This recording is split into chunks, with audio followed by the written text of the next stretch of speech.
Hey, everybody. My name is Brian Engelman, and this is the Agree to Disagree show on the New American Media because the old American media has failed you. You know that. Thanks for joining us today. Trying to find us streaming on X. Refreshing the page, not seeing the link here. This is Blake Walley joining us today on today's program, April 9th, 2024. Blake, are you seeing the show streaming on X? It normally gives me that right at the top. I am streaming. You don't deserve to stream because you aren't paying for the premium service. I'm surprised they even let you last as long as you have. So what is happening here? Blake, while I take a look at this, why don't you give people a overview of the topics we're going to cover today?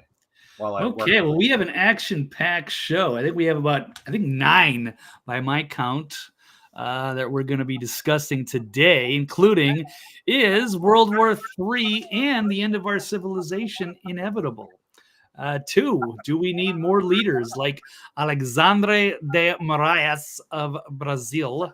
How about 3, was Trump was right to fight the right on the abortion issue versus the left? How about online hate crimes are being vastly underreported to police? Do you agree or disagree with any of these following questions? And please throw in your comments here on the chat and help drive the show. Also, we have, should there be consequences for the great COVID cover-up? How about, is Hamas now fully in control of the Biden administration? How about RFK Jr.? Should he be forced to withdraw over his controversial January 6th opinions? And then 2 more. We've got are random women being punched in New York City because of MAGA? And finally, do we need more culturally enriching drag camps for kids this summer?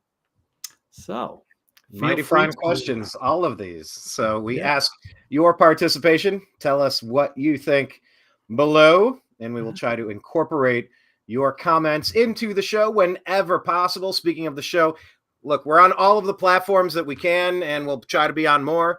But we need you to find us. We're called the Agree to Disagree Show and the New American Media. So Patreon, then go to the New American Media. Truth, we are the New American Media. On Spotify, we are the Agree to Disagree Show. On Rumble, we are the New American Media. We need more subscribers on Rumble, so please subscribe, like it, share the content. Telegram, we're TNAM and TNAM Chat. On X, we're at American_Media_. On Facebook, we are the New American Media page, and TNAM's the Agree to Disagree Show private group. And on Instagram, we are the New American Media. Follow us in all those places. Blake, of course, is at The Next Level News and at TV's BLAKEWALLEY. So with that all out of the way, let's talk about the first topic of today's program. You know, no big whoop, no big deal, not too much going on, just maybe World War III. Yeah.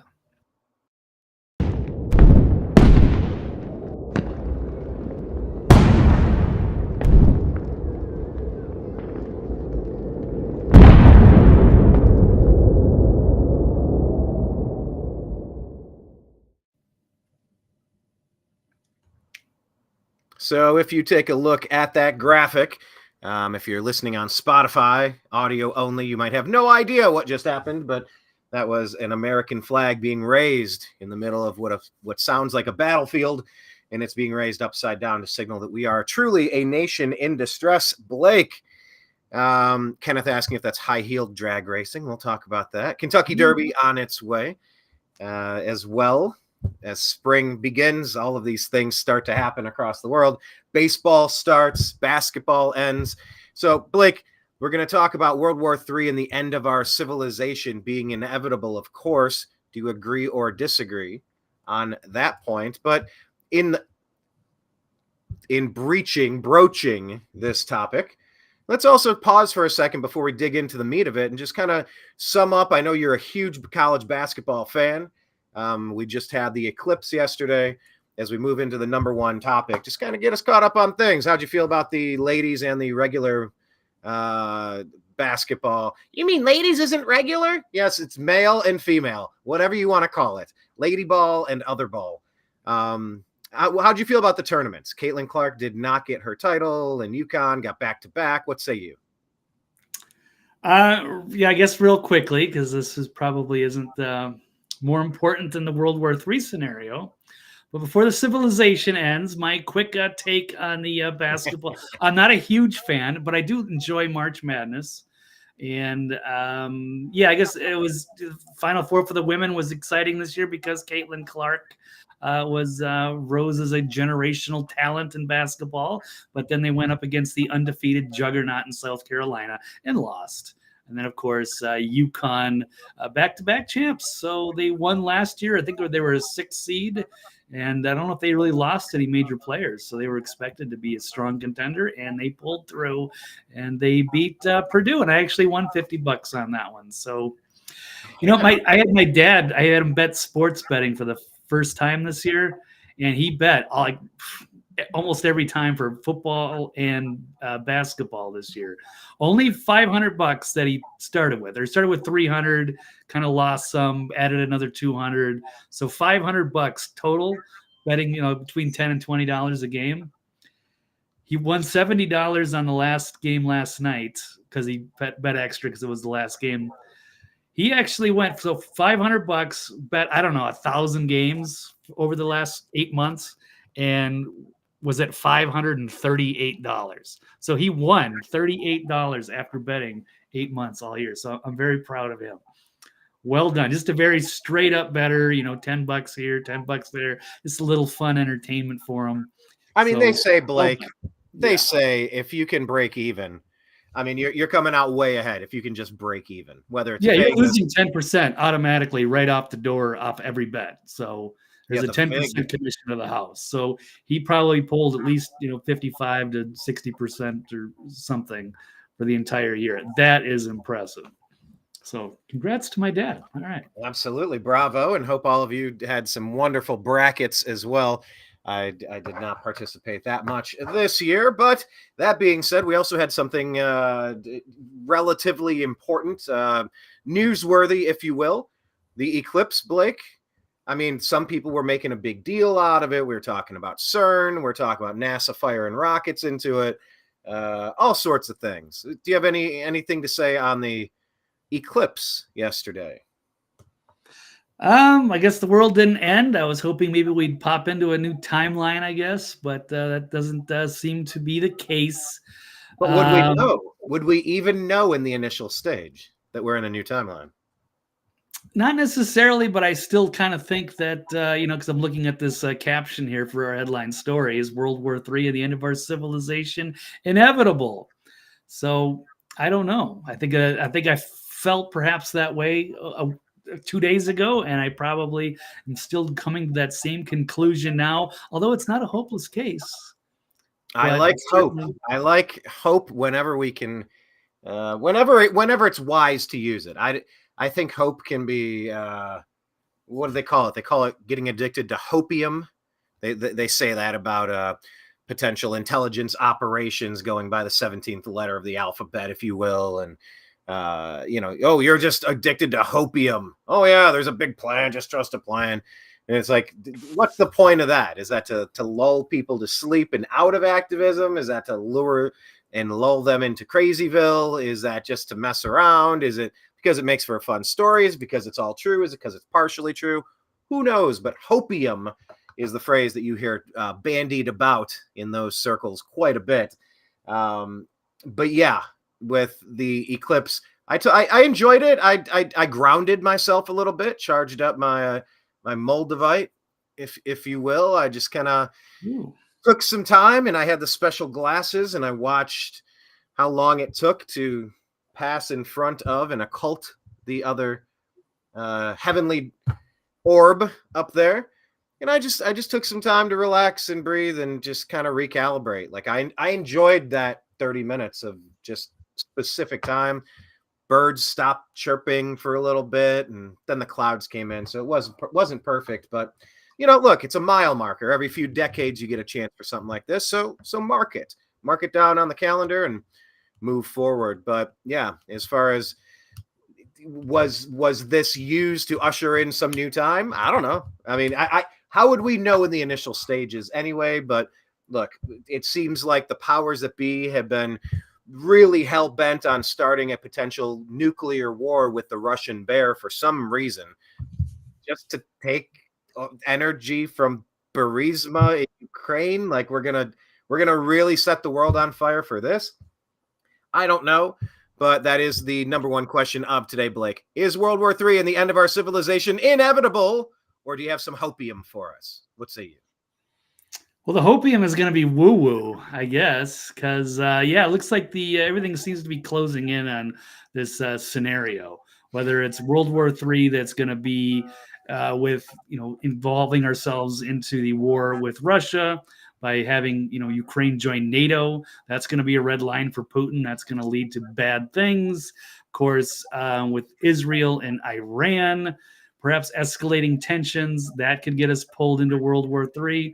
And then, of course, there's also the Civil War possibility here in America, depending on this outcome of the election. So we might have a war that's going to, cancel the election, or we could just, or we could be going into a civil war if we can't agree on the results and the integrity of the election.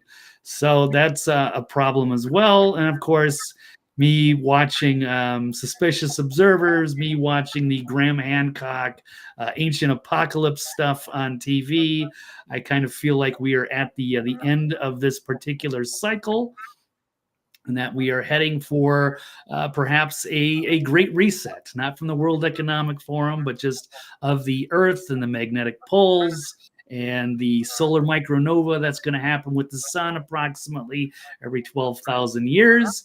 And we will be rebuilding things. It'll just look like another ice age, and then it's going to take another 12,000 years to get to this point. So we are at that end right now, I believe. And it's either going to end in some kind of a war, or maybe there's a way that we can transcend through this with some sort of, positive vibes. I think I brought up the Ghostbusters 2 scenario where they could charge the pink slime with emotions, and people work like that as well with water molecules. And if we can somehow either evolve, or there's a rapture type of event, or alien intervention, I think there is some sort of way we can raise the vibration of our consciousness around the planet, and then maybe we can escape the third dimensional fate that awaits most of the population. So maybe there will be some kind of a split of, the third dimensional Earth that's going to head for the apocalypse, and then the fifth dimensional, or whatever, multi-dimensional higher consciousness for humanity evolving to whatever next level. And that could tie into Celestine prophecy, or the Mayans disappearing, or perhaps other civilizations in the past have evolved through that. A transcendence. But yeah, I was watching a interview with was it Brandon Tatum, the Officer Tatum, if you've seen that guy. He does a show, and he was talking with Corolla, and they were discussing race relations, and Tatum, who's a black dude, was just kind of like, they were really drilling down on the racism of the Democratic Party and how they teach people to be victims, and they teach, I don't know if you saw that viral video, Blake. It was that crazy lady from, I guess, that show Blackish. And she was saying, if Trump is, it seemed like a bad poetry reading. I'm not sure if you know the video I'm talking about, but it's like, we will be rounded up if Donald Trump is elected. When Donald Trump, we will be like, and she's just like out of her mind. She's just crazy. Like the stuff she's saying is crazy. It's TDS. It's the Trump derangement syndrome, and that's exactly what they said. Like, this is a mental illness. This is something. And Tatum, he brought up, and for me, I'm like, I don't know. It sounds like she's overacting, like she's doing slam poetry at a coffee shop. Just what an awful actress. And then the question was, does she really believe the stuff that she's saying? So we're talking about high levels of consciousness, low levels of consciousness. But what they said was, what if the brainwashing, like, because that's the problem. These people have been brainwashed by television. What if they actually believe the stuff that they're repeating? Like, that's crazy. It's crazy to think that anybody would believe this nonsense, especially for the guy that's already been there for 4 years and we know exactly the type of job he's going to do. You know, he's going to put tariffs on China. He's going to strengthen the border. He's going to drill domestically to lower gas prices, release regulations, and increase profit margins and lower inflation if he can get a handle on the spending, which as a New York Democrat builder, we'll see that's not his strong suit. But we know what we're going to get. This is not a completely unknown mathematical equation. We're going to get more of the same, which is success and winning and productivity and good stuff. But the negative absorption of all of the brainwashing of the Democrat Party, the lying legacy media, the CIA, all of the propaganda, it's mental abuse. It's caused brain damage, real Trump derangement syndrome. I don't know if that started off as a joke and now it is a clinical diagnosis, a real diagnosis, or if it was always real, or if I don't know exactly how it played out, but you know, that's talking about, are we going to raise our levels? Because Carolla was just saying, I just can't stand how much of a failure the Obamas were. Like, all they have to say is like, look, this is why everybody from every country in Africa wants to be here. Like, nothing's perfect, but this is the closest thing you have to a fair shake on planet Earth. Like, that's why this country is great, but they won't do that because they're race hustlers. And they're pushing the lower vibrational stuff to make people think they're victims. They can't succeed. You're blaming someone else. I want money. Give me reparations. Instead of going out and kicking ass. Like, nobody hands most people anything. Most people are starting off trying to figure it out. And you got to be successful. You got to make smart decisions to succeed. And they don't do that. So that would be the lower level of consciousness on the planet. God, I would love to replace that with just something positive, something that's not this constantly divisive race baiting that we've had from the Democrat Party, the lying legacy media for decades. Maybe since JFK was erased, maybe since the beginning of this country. But wouldn't it be great if we could kind of elevate what the human experience is instead of sending human beings into a meat grinder in Ukraine for some reason that nobody can really explain? I would prefer that. So yeah, I agree. Yeah, there's apparently some big secrets hiding in Ukraine that they don't want us to know about. And yes, they got to keep this continual war against Putin, but they're making up everything. They keep acting like he's trying to, overtake, Europe or something. Which is not based in reality. He's just trying to liberate some of the Russian people that have been treated unfairly by this Zelensky regime since the coup in 2014. So he's interested in liberating the Donbass and Crimea, but the globalists don't want to let that go. Yes, they're making it sound like he's going to all of a sudden go westward after that, or he's going to invade Poland, or he's going to take over, invading NATO, or it's totally ridiculous. So they even set him up for this, making up. They blew up his own Nord Stream pipelines. So ridiculous. Demonization. None of it's based in reality. But Blake, pause on that, because that's what these people at CNN and MSNBC and to another extent Fox, that's what they push, these lies about Russian collusion. Trump's a Putin puppet. Like, all lies. And then when you do have Hunter Biden completely dead to rights, completely compromised, blackmailable, if not blackmailed, all the paper trail to 20, 30 shell corporations, granddaughters writing you $100,000 checks, you're like, then you have the deep state who's supposed to be watching and being the guardians of the country, completely colluding with the bad people, completely colluding with the liars. And saying, hey, 51 former intelligence officials say that this has all the classic hallmarks, the Hunter Biden laptop does, of Russian disinformation. By the way, you should pay no heed to that. And Chris Wallace gives them cover at Fox, and MSNBC constant cover. All they put on are they prop up the fake intelligence officials who are lying to you so that you can get hundreds of thousands of dead people over in the southwest regions of Russia at the outskirts of Ukraine for some reason. Like, reality has been pushed so far afield just to advance these bullshit narratives. There's no way you can build a foundation on lies.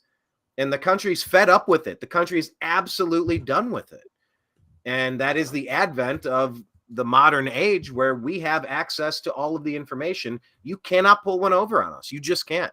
And we'll talk about COVID a little bit later at the risk of completely having our video removed by Google, YouTube, like they like to do. But I see you pulled up an article here, Blake. I don't know which one this one is. Yeah, I'll touch on this one quickly. This is where I kind of got this idea for the story. Headline today is from Brandon Smith here. World War III is now inevitable and why it can't be avoided. And if you're getting the feeling that the globalists are really pushing hard for World War III, you're not alone. In the past few months, there have been multiple instances of European and U.S. officials hinting at the possibility of a new military draft. The EU has talked about putting boots on the ground in Ukraine. NATO officials stated unequivocally that they will not accept a loss to Ukraine. And the Kremlin has warned once again that nuclear weapons are on the table if Western troops enter the war. And the U.S. government has recently asserted that Ukraine will be joining NATO, which is a red line in the sand for Russia.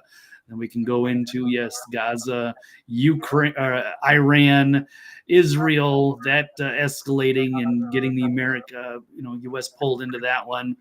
Also, a couple of interesting notes here, saying there's just about the Gen Z seems to be unequipped mentally or physically to go to war, which could be problematic. You got 70% potential military recruits are rejected before they even get to boot camp. And then, of course, a lot of them would like to post their Ukrainian flags to social media. But would they actually grab a gun and go overseas to war for it? Probably not. And then you've got a lot of, I guess, conservative type men's with the background and aptitude for combat, but probably wouldn't want to go into the battle with Ukraine either. And they could be seeing themselves as, cannon fodder to get rid of all of our good American patriots. And if the good conservatives go into the war, there won't be anybody here at home for the leftist takeover. Yeah, I think homeland is what needs ultimate protection at this point. I mean, 15-20 million illegal alien invaders have come into this country. They've been shuttled around, being paid to do so. Like, this government is behind relocation efforts from parts unknown. I mean, you think about one thing, though. There's a lot of people who are on the conservative side of the political realm who are no longer in the military because they were kicked out because they did not agree with getting injected with an experimental treatment. They did not want that for what they were calling COVID-19 at the time. So there's a lot of people who have left the military who are not going back. I don't know, Blake. Have they ever apologized and offered to bring them back with back pay? I lost that final stage of the story. I think they've loosened their restrictions there, but I don't know if they're letting those people in. Yeah, they should give them back pay. There should be an apology for that. There was a horrific video over the weekend showing some military recruits in, I think it was New Mexico, like actually forced one of the guys to take the vaccine. Like, they had like 5 or 6 guys holding him down so the medic can come in there and vaccinate him. That's how brainwashed these guys are. And yeah, now they should be like facing charges for that. So yeah, it's pretty bad. It really divided the country. And I don't think a lot of the it could have some devastating consequences. I don't want to trigger YouTube, but yeah, it's pretty bad. There are some reasons why people were skeptical about taking that experiment. By the way, speaking of YouTube, yes, we've had 5 videos deleted in the past couple of weeks. So find the New American Media on Odyssey, ODYSEE.com. Search the New American Media. Everything we've posted since we created that account, it's duplicated itself. So anything that YouTube has removed is living on Odyssey. as a backup. And if they eventually take our YouTube channel down after 13 years of videos and 1,400 videos, I'm sorry, what did I say? After 13 years and 1,400 videos, find us at Patreon, the New American Media, if you'd like to continue helping us. But yeah, I need to go back and list those videos, Blake, the ones that they've taken down, and I need to appeal another one. I need to re-upload them. Anytime you use the V word, they delete you. Like we are living in a crazyville. We're fucking adult human beings in America. We can say whatever the fuck we want to say. I do try to not casually drop F-bombs unless it's for emphasis. But the fact that we're living in a universe that's trying to treat us like we're a third grade student, I don't want to live in a world like this. I am pushing to create a sane place for us to live. Right. It's the bedrock of our foundation, First Amendment, and we should be able to discuss ideas, and they should be able to counter those and, put a post on the video, something like that. They already do that. But to actually just heavy-handed, censor stuff, and they were wrong. So, but I mean, they're not bringing the videos back. They're still, playing these games, but they've been taken over. So we can't really trust them to be a free speech platform. They've been, taken over by Google and corrupted by, legacy media and big pharma, unfortunately. Well, we can pivot off of this story to the Brazil story or the Great COVID cover-up. Let me just finish this one up, and then we'll pivot which way. Either way, because they're great segues off of this story. I got a couple quick ones. I'll just wrap this one up. He says, I believe the reason the establishment is pressing so hard for World War III is partly because of the upcoming elections and partly because their COVID agenda failed. The pandemic, the COVID lockdowns, and the jab passport system were their big play to have a permanent authoritarian environment with the ability to crush conservative groups that refuse to submit. And no matter how you slice it, they didn't get what they wanted. So World War is the natural plan B. That's the way they could make a big another power grab and get rid of the elections and stay in power, would be to kick off a war. I do want to quick note, this is something that was retweeted out by Elon, and I need to share this as well. And friends and family too, because a lot of people love NPR. But it's some good news from somebody that was in the legacy media for 25 years. They were in NPR, and this is how they lost America's trust. And they've shown, the transformation from a legitimate news outlet to an activist organization, especially, through Obama and then during Trump's election. And then it ties into all the, the Russian hysteria and all that. And it later turned out to be absolute BS. And the Hunter laptop, they got a lot of things wrong, including the COVID stuff. So it's refreshing to see that, because we need more journalists to come out and admit that. But most of them are just propagandists. They love the power and the money. They'll take the big pharma money and read the scripts, no problem. And they will sit there and lie to their own people as long as they can benefit from it. It's pretty sickening. So there is a possibility that there still could be an awakening. But time is short. And so, yes, Brian, I think, we should maybe kick off to wherever you want to go. Yeah, Brazil's a huge one, because that's going to be, it's kind of the model, the playbook that they want to run here. But they are getting away with it. It's very simple. They're like a step or two ahead. It's like we're looking into the very near future. If one thing were to fall a different way, or it's like you can see the playbook. It's the same players. Let's go ahead and talk about that one.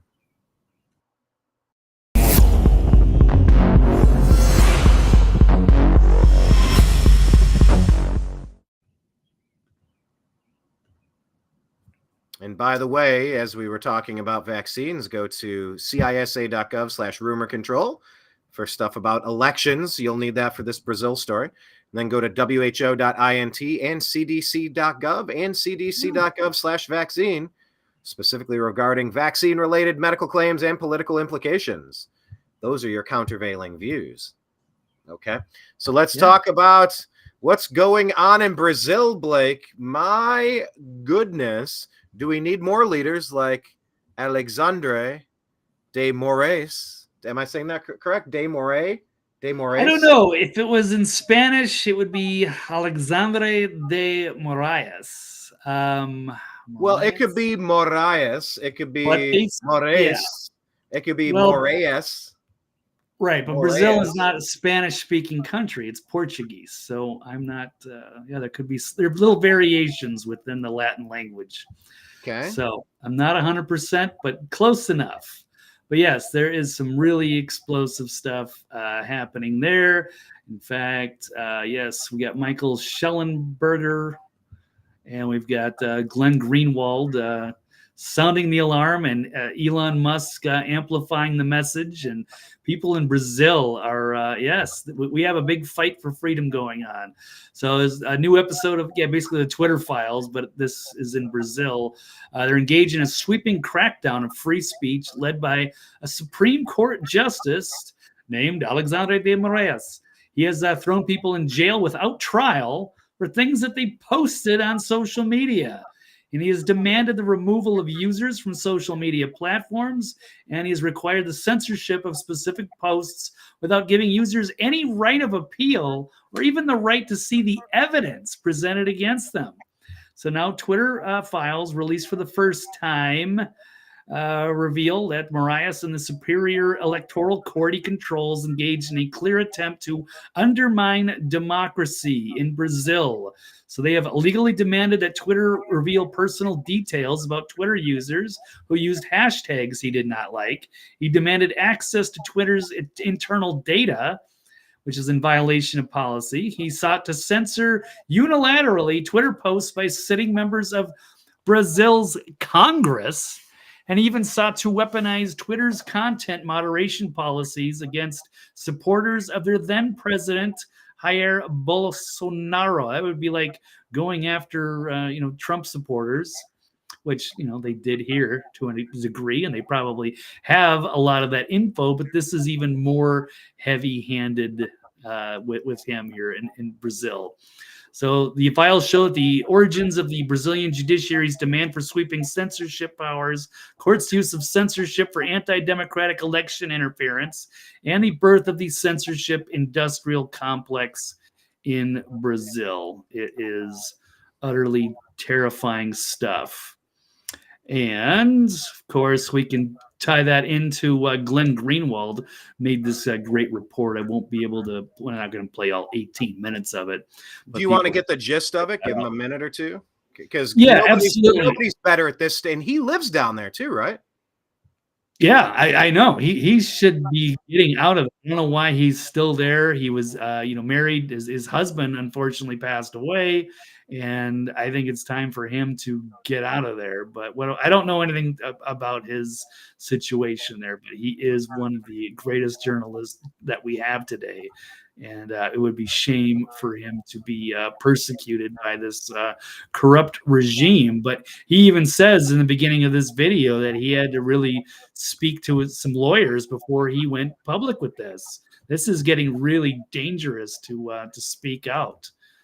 Because they could just throw him in jail and for no reason and no appeal, no nothing, much like people that were thrown into the gulag for January 6th. So I could throw in some of the highlights here from the great Kaneko the Great. Glenn Greenwald rants about Brazil's authoritarian censorship regime, about how the left hated him until he took on the role of the chief censor. Began apparently censoring almost everybody the Brazilian left regarded as their enemy, but Bolsonaro supporters, members of Congress arrested, journalists having their homes searched and seized. But now he's a hero to the Brazilian left. Yeah, could you imagine if that happened here? And we would have people on the left that would be cheering for. Now wait a minute. Do you mean when Obama's handlers and Biden's handlers and the CIA assets, the deep state assets, raided President Trump? You mean like when they filed charges against Bolsonaro? You mean after the same people that were involved with breaking Lula out of prison and running him against Bolsonaro, the Brazilian Trump? It's the same exact story. Yeah. And yeah, they've done these similar things. Matt Taibbi, they went after him. They went after James O'Keefe. There's plenty of journalists targeted here, but it's even more heavy-handed now in Brazil, setting a very dangerous precedent there. So yes, and then got Glenn Greenwald, worried about this, talking to his lawyers. And let's see. So if you question this judge, you'll be called a defender of fascism, even though what this judge is most known for is this very extreme censorship regime that was even too far for the New York Times, that was their office based out of in Brazil there. So this judge has also jailed 5 people without trial for just posting on social media that he claimed, attacked Brazil's institutions. He didn't order them censored. He ordered them jailed with no trial. And by the way, let me pause right there. I'll just jump in. I just sent a tweet out at American_media_ a post. Please follow us. Follow Blake. He's at TV's Blake Walley, Walley. I asked Glenn Greenwald to join us on an upcoming episode of the Agree to Disagree show. Because the parallels are disturbing between America and Brazil. So the official invitation has gone out through the Twitterverse, through X. And if Glenn Greenwald could join us, that'd be fantastic. He's been one of the best voices of the past 20 years in independent journalism, for any journalism. So he's in danger. He's in a really rough spot. If that Gonzalo Lira could have got out of the spot he was in, maybe we could have been talking to him too. But it's clear that Brazil has become as unsafe as California and New York.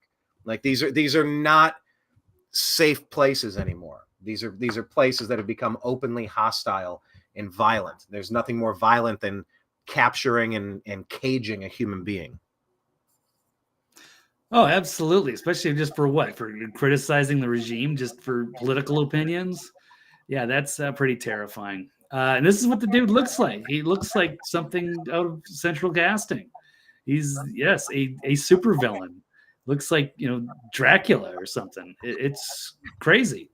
So it's really, the power has gone to this guy's head. I don't understand their system of government or how they have it'd be like having one Supreme Court justice.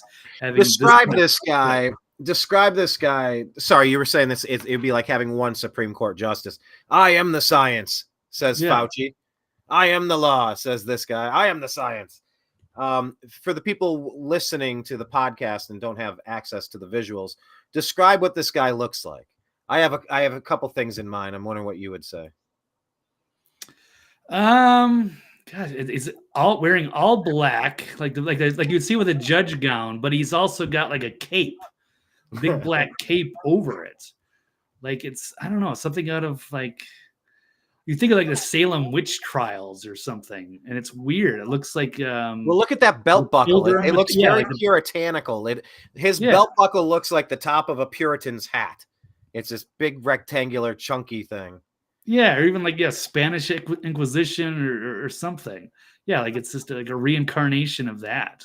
Yeah, he's really creepy looking.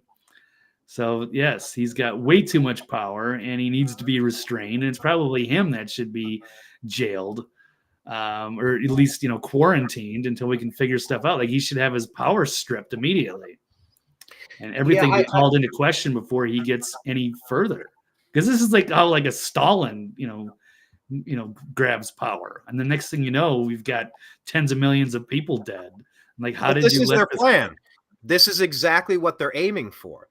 Like, if we don't fight this in Brazil, it's going to be easier to do this here. They're trying the same stunts, the same playbook. They're trying to jail Bolsonaro like they're trying to jail Trump. Bolsonaro. The people love him from sea to shining sea. They love, the common sense policies that want to help that country out. So of course they demonize him. There are claims that what occurred in their election perhaps was not on the up and up. Wow, if that's not a similarity to this country and the claims that have happened inside of here. I would say this guy kind of looks like if Jeff Bezos had a child with Count Chocula. Little bit like that. Bezos with Chocula, maybe Lex Luthor in a black cape. Something like that. There you go. But yeah, I mean, between him and Klaus Schwab, these guys are out of central casting. This is insane. It's like we're living in a comic book. These are comic book villains. These are cartoon villains with Disney villain hair. I mean, right. It's never been more obvious. And I just don't know if people are tired of disguising who they are, or if it's just easy to see through thinly veiled disguises. But I mean, you look at that Judge Engeron. I mean, how sick and twisted and gross does that guy look? Like, you see how he's ruling on these things that makes no sense. You know, these yellow teeth and these big beady crazy eyes.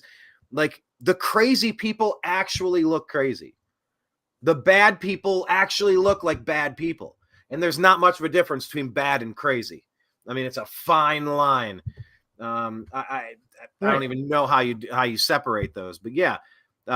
Dreamer says he would describe him as Ben Kingsley meets Lord Voldemort. Very nice. Yeah. Good Kingslamort. Yes. Well, that's a good description too. Yeah, but I always like to try to think like we're on the radio platform where it's like, to just the listeners who don't have this, like, this is how nuts these people look. But yeah, Brazil is absolutely a template for what they want all across the world. Hate speech. That's the only speech that can be protected. Everything else is like, if you agree with it, it's not speech. It's background noise. Oh my gosh, wait, I scanned the globe and found something I don't personally enjoy. And go away. I want to ban it. No, you can go away. It must be banned. You're getting close to being banned. I demand that this be banned. Then give me your hand. Off to Never Neverland. Goodbye. Like, these people are pushing the same agendas all across the earth, Blake. And if we don't defend it in Brazil, it's coming here. They want to Bolsonaro Trump. They are trying to Bolsonaro Trump. So, I mean, that's our hemisphere. That's all kind of connecting. Brazil anchors South America. Everything in Central America coming northward. Like, we are part of this hemisphere. Like, what happens in Brazil matters. So these things are out of control. Did you want to play a minute of Glenn Greenwald, by the way? Yeah, let's roll it. Yeah, the New York Times Brazilian bureau chief to defend democracy. Let me change the speed here. I had it on 1.5. Let's go back to normal speed. Ah, yes, Blake, always punctual, always on a time, always crunched for time. Got to double and triple and speed things up. That's Blake. Absolutely. Here we go. And I'm long form Brian. Do you watch all those videos like in real normal speed? Yeah. I listen to 3-hour shows all the time. It's like God. Nothing. Now I don't sit there. I don't sit there Oh, at my computer. Yeah. And stare at a screen. I have it in my pocket and I'm working on stuff. I'm working in the attic today and I'm listening to one show. I'm washing dishes and cleaning up, doing something else, listening to another show. Like, I don't just sit there like, oh my gosh, I've wasted 3 hours of my day. It's like I'm doing all the other things while the show is on. But yeah, I listen to long form shows north of 2 hours all the time. Oh my God. All right, here we go. Let's roll with at regular speed too. Okay. All right. Glenn Greenwald here about defending democracy. I can't hear anything. I can't see anything. Okay, let me pull this back up. Here we go. Ready? Yeah. Top court going too far. Yeah, the New York Times Brazilian bureau chief to defend democracy. Is Brazil's top court going too far? And the subheadline is, Brazil's Supreme Court has acted as the primary check on President Jair Bolsonaro's power. Now many are worried that the court is posing its own threat. In other words, people, as I said, were concerned about Jair Bolsonaro, but as it turns out, according to the New York Times, not me, the real worry is the authoritarianism of Brazil's Supreme Court, and particularly this single judge, and evidently deciding that Brazil can no longer afford to have free speech in light of what he regards as the political dangers of people's opinions. Now, I can tell you for a fact, because the this people judge, hate this Alexandre guy, right? Moraes, The people hate the installed puppet, just like you see Biden. The people loathe him. The people go to Iraq, go to Iran, go to Afghanistan, go to how many countries has the CIA allegedly overthrown? 200. Almost every country has been overthrown by the U.S. deep state at one point or another. The people hate when they put their puppets up there because they loot the treasury. They increase suffering. They loot and plunder. They gather up everything that's meant for the people. Why did they go kill Gaddafi? What was Gaddafi doing trying to build all of those wells and trying to create a stable gold-backed dinar, a currency that wasn't available to be used as manipulation, power and control plays, to get bribed and blackmailed by devaluing or crashing an economy like George Soros or the Federal Reserve? The people hate when it's super obvious that the person that's running their country hates them. Imagine, Blake, your Minnesota Vikings hire, imagine the worst person ever, whose job it is, and I'm mixing metaphors now, like sports, going over to the Cleveland Indians. When Major League, the movie was made, the job was for the owner to tank the team so that it lost all of its revenue so they could claim financial hardship to go flee to, I think it was Florida. Miami, to go to Miami and have a better franchise in a nicer location. That's what these people who are propped up as puppets do to nations. They crash everything. Like, look at America, all the best real estate in Los Angeles, San Francisco, Seattle, New York, Chicago. It's being overrun with crime. It's pushing all the sane people away so they can buy it up. BlackRock and all of these companies can buy up the main. Look at Lahaina, purchase it at rock bottom prices, and then you get to clear out the filth. And then you've ran a power play to seize control of a nation. And so that's, the people hate when it's blatantly obvious that their nation's freedoms and treasure, the blood and treasure of a nation, are being plundered by a couple of corrupt, gross, lying sociopaths at the top. So yeah, that's well, unless they're on your side. Yeah, hate what's going on with Lula down there. They love Bolsonaro. Yeah, most of the people there do, but but some of the people, like, they cheer this on. It's just like leftists, cheer on, like, grandma, getting thrown into the DC gulag because she dared enter the Capitol, and they want to believe it's an insurrection, and it's all this, anti-Trump stuff. So yeah, but they've pushed too far in certain circumstances. So this is where this judge is going. So some cheer it on, and some are obviously alarmed. But it should be alarming to people, freedom-loving people worldwide, and every American who should be accustomed to that. But we've been spoiled and we've lost our way. Kenneth is saying that Blake moves at 3 times pace. There you go, Blake. 3 right, times because Blake. Jane agrees with you that it's off-putting to listen to it fast. Yeah, it's good to multitask. I used to play some like slow-paced like strategy video games while I listened to podcasts, but Yeah. I could not just sit and watch a video in normal speed unless it's like a movie or entertainment stuff. So I'm always trying to get be efficient with my time. Agreed. I think we should all level up in as many places, spiritually, spiritually, financially, physically. Let's level up everywhere.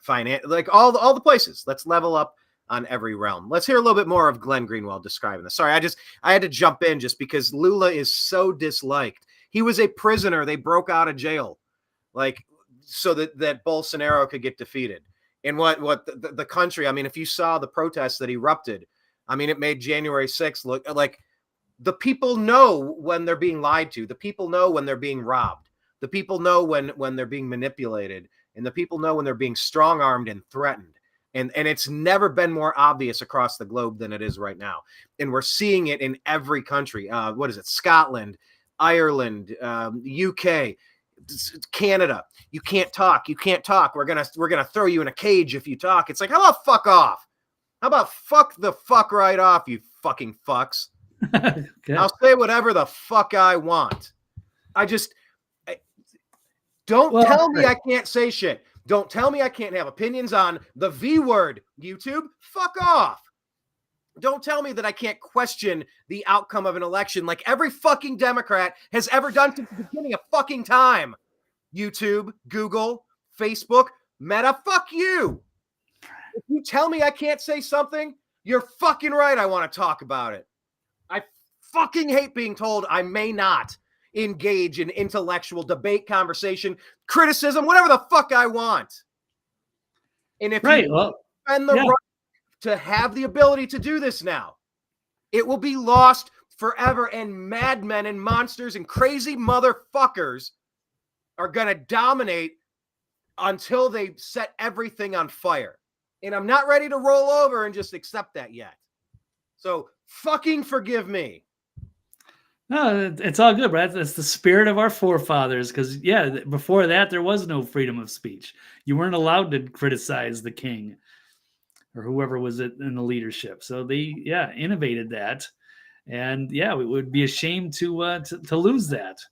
We go into another dark age on this planet. Well, they're pushing for it. The tyrants are afraid of free speech. They don't want to be called out for their tyranny. So that's why they want to shut it down. Let me read this up on the wall one more time. I discussed it last week. Just put it there. It's a Ronald Reagan quote. I might have to move away from the microphone to do. All right. Freedom is never more than one generation away from extinction. We didn't pass it to our children in the bloodstream. It must be fought for, protected, and handed on for them to do the same. So come on. It's our birthright, and it's our fucking responsibility to protect this shit globally as we move forward and as we start checking out. We're on the back 9. Yeah, I played a great first 9. I got 9 more holes to go. I don't know. We'll see how long I get to play the game of golf. Then I'm on to the spirit realm, Chavez. Okay, cool.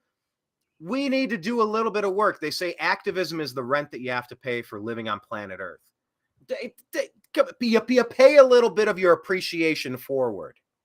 I don't know if you want to call that religious or spiritual, but what the fuck else are you going to do? Just take it for granted, sit back, kick your feet up. I don't know. I'm just going to have another margarita and jerk off today. Let someone else handle all the important stuff. It's like, pay a little bit of appreciation forward, you dumb fucks. Okay, I'm done dropping F-bombs. But that's right. Yeah, no. It's just maddening to me how any of this can go on. It's so obvious where the problems lie. It's so obvious what the problem is. And you just, there's no reason this has to be this complicated. But, if you got sociopaths who are allegedly temporarily in charge and they're up to no good, I mean, we're talking about people in capes. Where's the Batman? Where's the man of the shadows that's going to come in and just kind of set some of this shit right already? Because it's so obvious. Elon Musk, he would be the guy, right? Because he's got all the money and all the gadgetry. Okay. Technology, right. And he's been putting a spotlight like the bat light, whatever you call it, on the showcasing this Brazil shit show. So that's been good. So people need to know worldwide, and he's fighting it in court. So it's good, and we appreciate that. We don't have to trust somebody fully to always appreciate the moments that deserve the kudos. And I don't know anybody that has as many gold stars next to their name in the past couple of years. I mean, there's a select few at the top of the list. Elon Musk has as many as that upper echelon. I don't know who else Blake has been crushing. Glenn Greenwald, let's give him a gold star. He's been crushing it for 2 decades, a lifetime achievement award. But yeah, maybe it's Musk Man. Where's Batman? Where's Musk Man? All right, let's hear another minute of Glenn Greenwald, and we'll bounce to the next story. Okay. Used to be hated by the Brazilian left. And the reason is because in 2016, the left-wing president of Brazil, Dilma Rousseff, was impeached by the Congress, and that impeachment was upheld by the Supreme Court. I was vehemently opposed to that impeachment at the time. In fact, I created the Brazilian version of The Intercept primarily to give space to the dissent against that impeachment because the entire establishment was united behind it. And the government that replaced her was viewed by the Brazilian left as a coup government, an illegitimate government. Alexandre de Moraes was the justice minister in this coup government. Hey, wait a And second. he ended up How on the the Supreme hell Court did he because pronounce was that appointed name? All right, let's not get what the sidetracked on that. Don't worry. Brazilian left considered the coup. He's There a was like a tyrant. C However in you there. want to pronounce his name, he's a tyrant. Michel Temer, an illegitimate president, to this court. So they hated him forever. He was also a major advocate of the anti-corruption probe that led to the imprisonment of Lula da Silva. So the Brazilian left hated him until he took on the role of chief censor and began censoring apparently almost everybody who the Brazilian left regards as their enemy, especially Bolsonaro supporters, including ordering members of Congress arrested and journalists having their homes searched and seized. And now he's a hero to the Brazilian left. In fact, earlier this week on Twitter, I questioned whether or not his powers have become too excessive, just like the New York Times did here. And I trended on Brazil on Twitter for 2 days, being accused of being a defender of terrorists, meaning the people who invaded those buildings. Yeah, see, they also had a thing with the invading the buildings, like their Brazilian insurrection or what have you. But yeah, no, it's the same playbook here. There's major strong parallels between America and Brazil right now. And yes, the leftists would be cheering at blatant censorship. They were so mad that Elon even took over and kept this a free speech platform. They wanted to silence and destroy all of their enemies, throw all of MAGA into a gulag, put Trump away for life, and then they would win. It's disgusting. We've lost our way, Brian, the American way. All right, are we done with Greenwald? Or another let's hit Scotland. Let's go for a quick view on there. See how they're handling their freedom of speech. Which one is Scotland? Online hate crimes. Let's go to that. Okay. Here, let's go ahead. I had another one queued up about the abortion, but we'll get to that. Here we go. Okay, well, let's.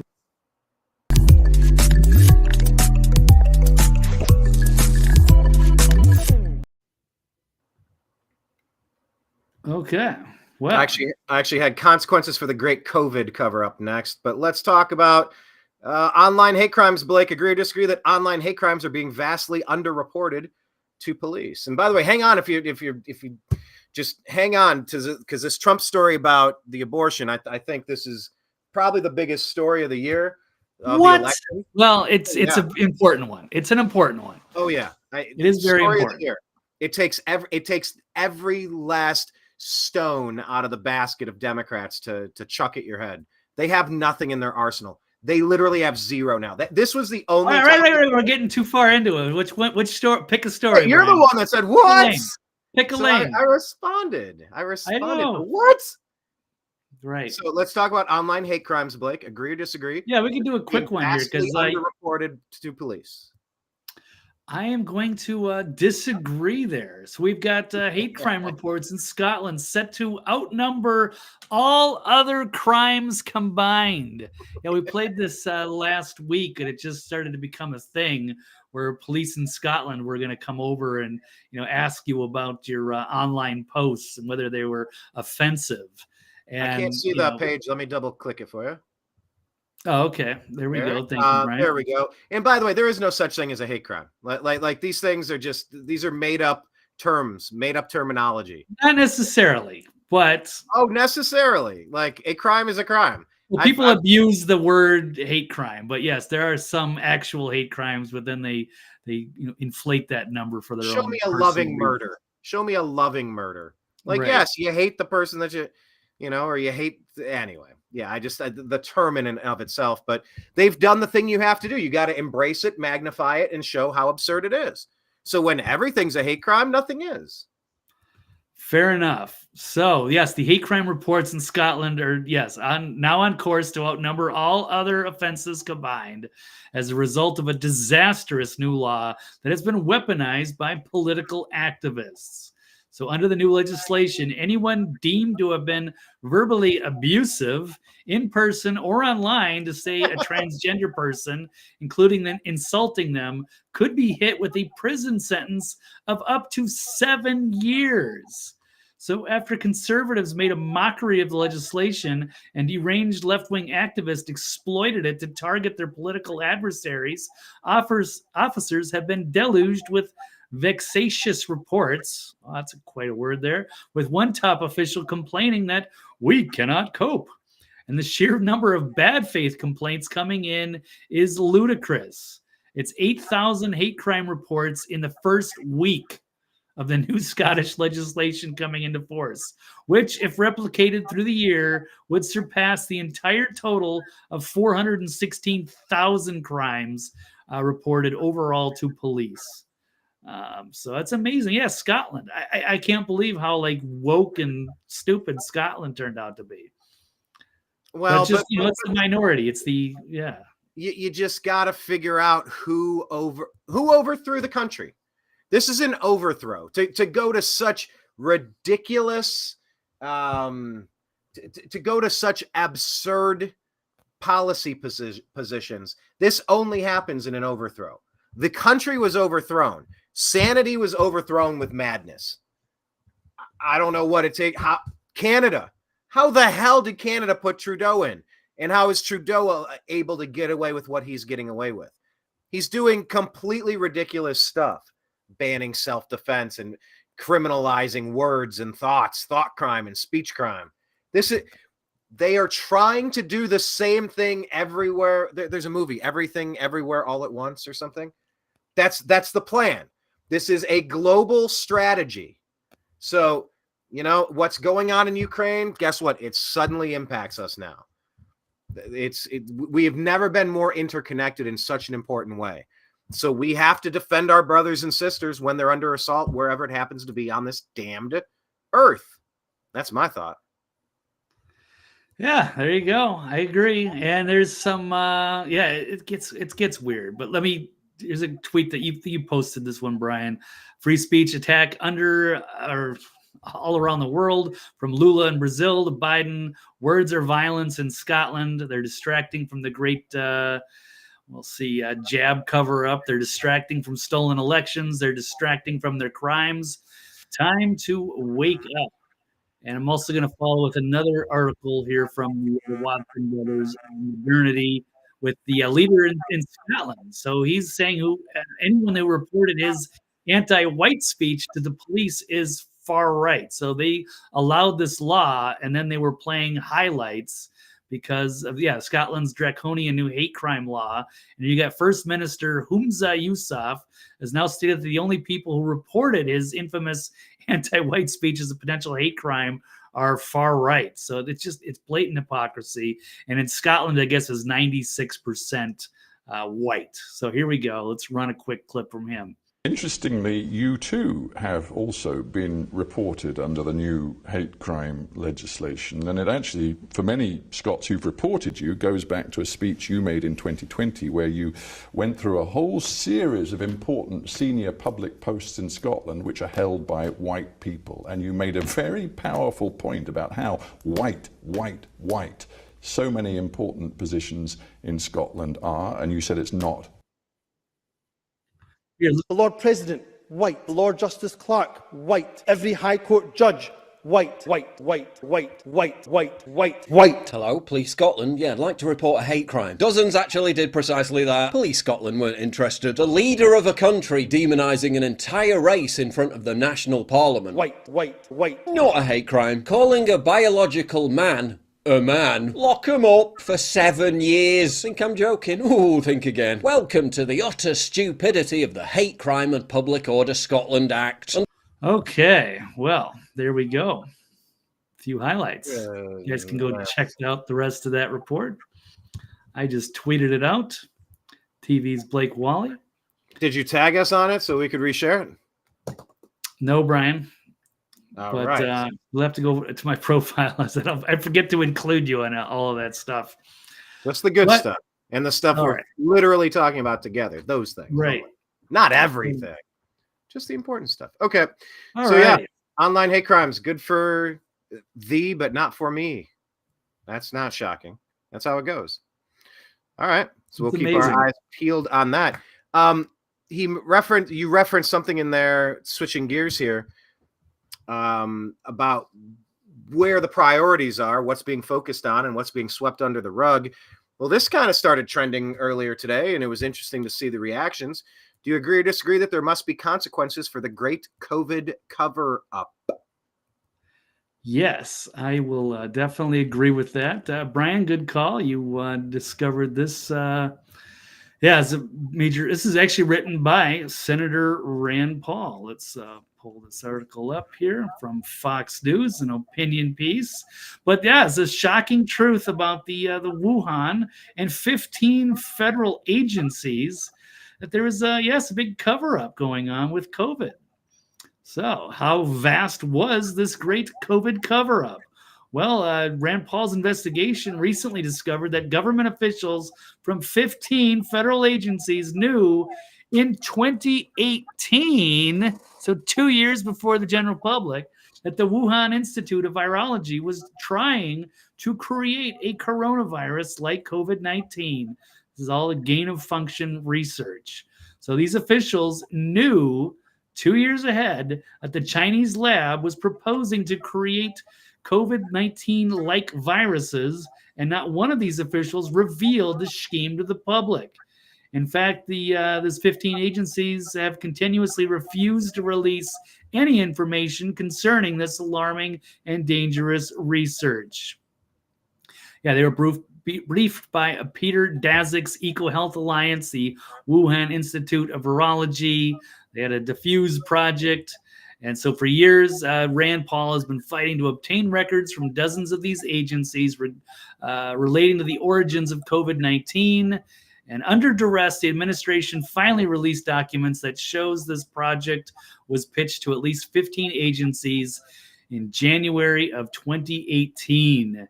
And so that means they all knew about it from the very beginning of the pandemic, and then they played dumb and then tried to blame the bat and the pangolin and the Wuhan wet market, and all of this stuff has all been BS. They all knew. So I don't know how much, and it's of course the arrogance of continually from Anthony Fauci from NIAID. And the documents also reveal that a scientist whose lab has received millions of dollars from EcoHealth was also part of the original plan to create these chimeric coronaviruses. So anyway, so this is pretty alarming stuff, Brian.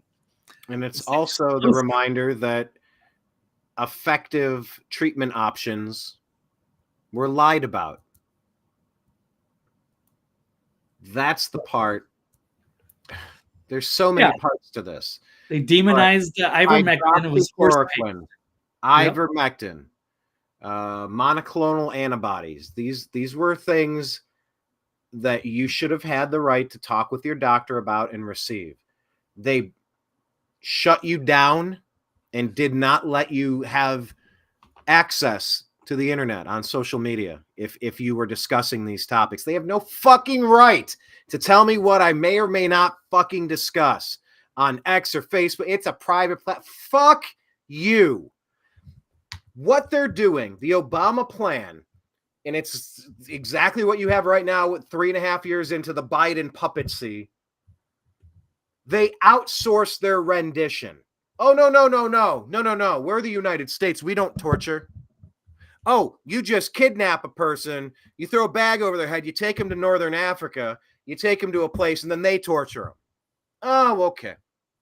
What about the Five Eyes? You go, no, we don't spy on our opponent's political campaign like we did against Trump, 2015, 2016. No, we don't do that.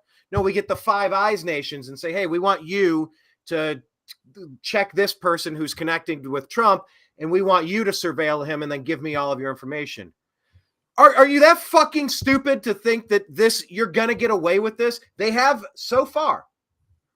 Oh, no. The United States cannot do gain of function research in the United States. No.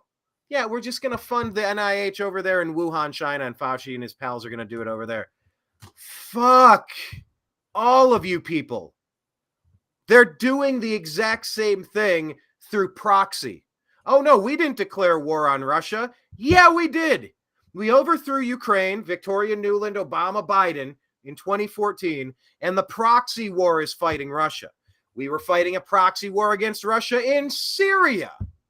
The fuck are we doing when we're 30-something trillion dollars in debt, fucking around in everybody else's sandbox but our own? Blake, this stuff is madness. People died because they withheld legitimate treatments. They forced medical options onto people that were extremely limited and or damaging. And this is where I have to, under duress, tell you to go to cdc.gov, cdc.gov/vaccine and cisa.gov/rumor control, because I got a fucking gun to my head. I can't mention any of these topics without being censored and deleted. Well, do it again. You deleted me in 2020 and 2021 because we were calling out what we were calling out. I'll do twice as many shows. I'll be on Telegram, I'll be on Signal, I'll be on any fucking platform that'll have me. And you can piss off. I'm not cowering to Meta. I'm not cowering. X has been liberated, thank God. And I'm not cowering to YouTube anymore. This stuff is madness, and it was mass murder on a scale that we might not have ever seen before. And it claims some people pretty fucking close to me.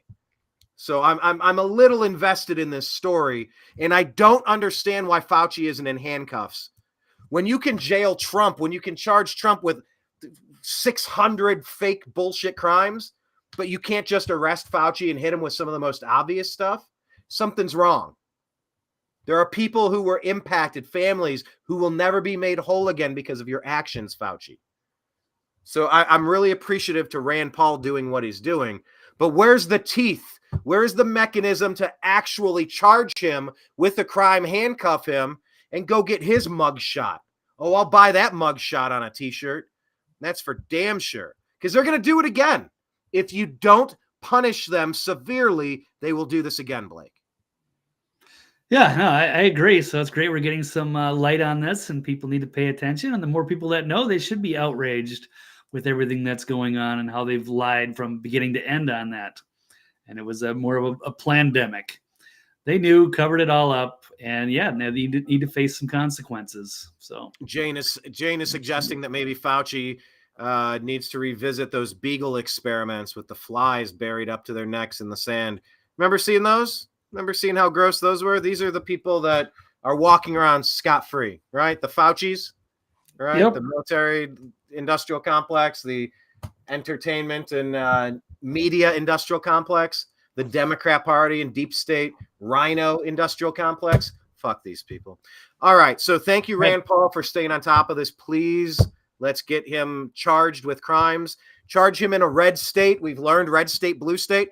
There's no playing around anymore. The gloves have to be off, and you have to be swinging just as hard as the Democrats are, or else there is no opposing party if you don't fight back, because they're fighting you on every front.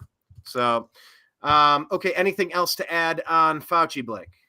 Nope, we better move on. Probably about lightning round time. We got about 17 or so minutes. All right, Blake, agree or disagree that Trump was right to fight the right on abortion? Hang on. We got to write this differently.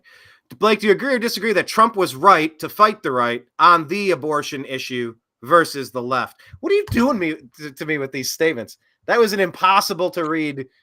Anyway, go ahead. What's right about Trump right on abortion issue versus the left? Yes. You got to whip these up at 3 times speed before the show. So anyway, right, let's talk about what Trump did. I think this is a game changer. What say you? Yeah, absolutely. I'm glad he came out and said this, because that was a poison pill for too long.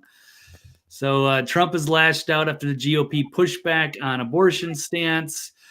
This side of the hill, former President Trump on Monday fired back at the criticism of his position on abortion, arguing that he won against the Democrats, whom he claimed were reeling after his statement on the subject earlier in the day. The quote is, the Democrats are reeling when they have no response to my recent statement on abortion other than, he's only kidding. He will change on it, or, oh, he won't do that. He'll do something else. That's what Trump wrote in a Truth social media post. It says, I guess this means that we've won because they are so bad on everything else that this is the only issue they are focused on.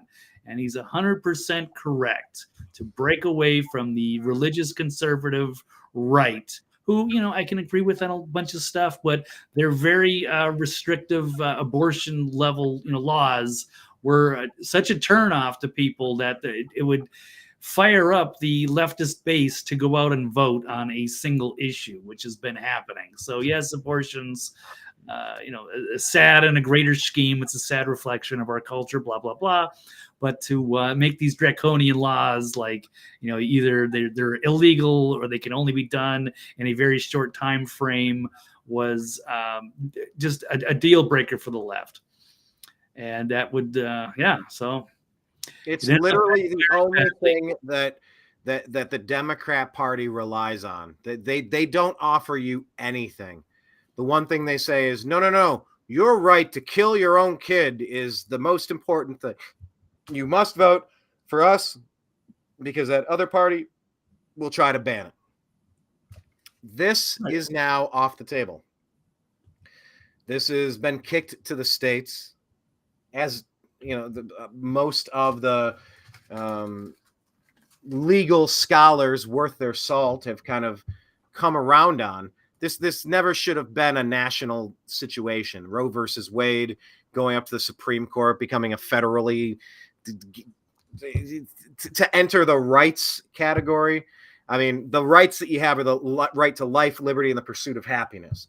The right to life is like the first thing you have, and an abortion is the exact opposite of that. So no, you don't have a right to an abortion. So states can make their decisions, and they vote locally. That's the biggest concession you could hope for when you're blatantly violating the right to life, liberty, and the pursuit of happiness. The fact that an abortion is even a thing to consider, you should feel lucky about. Well, that's my body, my choice. No, that's not. That is your creation with another human being. It doesn't belong to you. You are a caretaker, a custodian of that precious thing, that precious life form. So the fact that the Democrats could say, oh, you got to vote Democrat because otherwise they're going to take your rights away. Trump took it off the table and said, I'm not going for a nationwide boycott of abortions. Like, it's a state's issue, leave it a state's issue. He's taken advice from libertarians. Thank God. Maybe he can do this on a few other key points as well, including bump stocks and red flag laws. But this is a big win. There is nothing in the ammo basket of the Democrats anymore. Not a single. That basket is empty. A tumbleweed falls out when they're checking for ammo now, Blake. I think this is like the biggest, what incredible strategy to do this. Because in a nation this large, if you're pro-abortion for everybody, you got to understand that people view it as murder. Like, there's no way around it. And if you want to ban it for everybody, well, look, you can ban it for yourself personally and say, I will never participate. Well, then you go, it's like that Everlast song. And until you've had a chance to walk a mile in someone else's shoes, then you really might know what it's like to have to choose. Okay. And let those people make their choices, but it should be safe, and it should be rare, and it should be shameful. It shouldn't be celebrated as a positive, especially as the U.S. population is dropping, because this generation and the last one are not having replacement kids at the rate that we need to kind of keep the economy in balance, which is maybe why 20 million people have been imported in here to replace the people who are not having kids, and they're aborting them all. So, like, the fact that Trump said, I'm not pushing for any national strategy to ban abortion nationwide, Democrats have nothing now. They just lost their only selling point. Well, at least we're not going to, keep everything exactly the way it is? There's nothing there. I think it was a brilliant strategical move. And I hope Trump starts taking more libertarian advice from his inner circle as well. So, okay, I agree. All right. What I have on there. Any final thoughts on this? Nope. We got a lightning round. We got 10 more minutes, a few more stories to hit, and then we are out of here. Most action-packed 90-minute show on the web. Right. Blake, agree or disagree that RFK Jr. should be forced to withdraw from the 2024 presidential race over his January 6 opinions? Absolutely not. But then I would be in disagreement with Karen Olbermann, who says that RFK Jr. must be forced to withdraw after disagreeing that January 6th was an insurrection. So here we got angry Trump deranged leftist Keith Olbermann declared Saturday that RFK must be forced to withdraw from the presidential ballot because he agreed or disagreed with that January 6th incident at the Capitol was an insurrection. So, yeah, well, it wasn't an insurrection. We all know it wasn't. It was peacefully and patriotically, and a few people were, tourists wandering around the Capitol. A few people had caused some troubles, lots of agitators, but does not fit by any definition of an insurrection. And so, but that was that was too much for Keith or Karen. But it was interesting to see him get called out multiple ways. Yeah, how very pro-democracy of you, Keith, to force somebody off of a ballot. Yeah, it sounds mighty fascist of you. That was another great tweet. Another one, yeah, democracy. Persecute people that you disagree with politically. But yeah, that's how far Keith Olbermann has fallen. So that's all I got. Brian, what do you think? Yeah, well, I think that Keith Olbermann, I wonder who's on that list. Like, are these people that have just suffered brain damage, or are these people that are like blackmailed and controlled? And it's like, hey, I'm going to tell you many times a month, you're going to get a message from me and you're going to repeat what I say and you're just going to do it. You know what? I'll either pay you $100,000 a month, or I will threaten to expose who you are or have you. I don't know if it's bribery or blackmail, but Keith Olbermann is definitely on the crazy train list.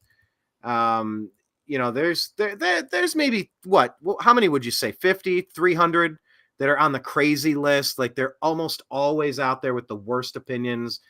Is it organic, or are they just kind of getting the marching orders to push these agendas? But I'll tell you a lot of them are paid influencers that will do the exact same talking points. I think Olbermann is actually independent on his own, but he's just a total unhinged leftist. It's wild to see that. I don't think they don't like to. I don't think anybody really promotes the guy, even on the left. They're kind of like, you got to stay away from Keith. He's too toxic. And a couple of days ago, wasn't it that Ed Krasenstein? I know they're paid by some Looney Tunes to constantly push out nonsense. I don't know. Yeah, they were arguing. What were you saying, Blake? So I'm not 100% on the Krasensteins, but there's a lot of people that are. They're at least, open to debate certain issues, but it seems like there's got to be somehow someone's going to figure out that they are getting paid somewhere. I thought it was common knowledge that they were. I don't know it.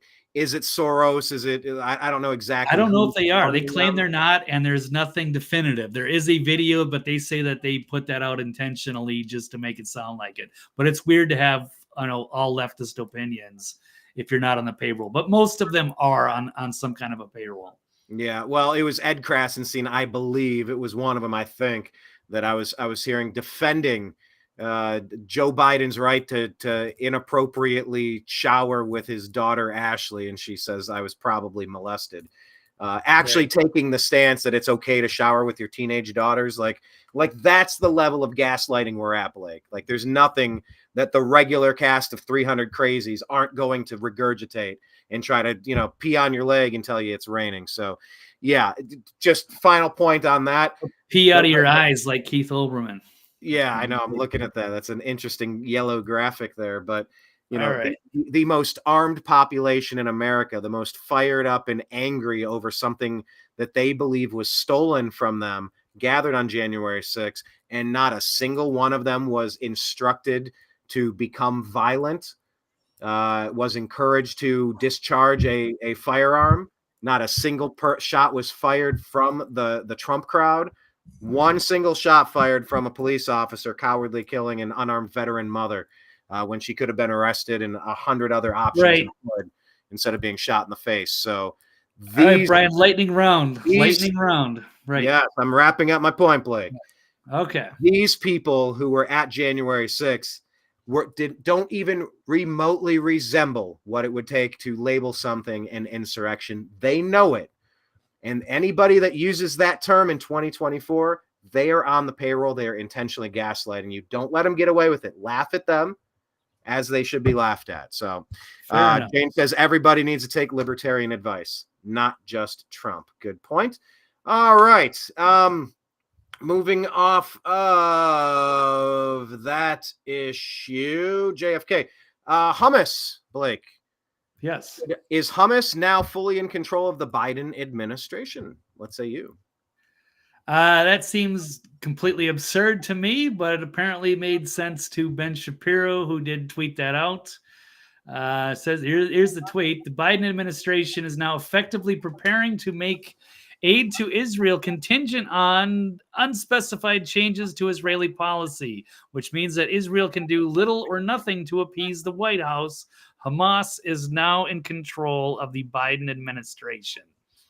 But then I'm going to, of course, pull up this graphic that I love, which was tweeted at Ben Shapiro.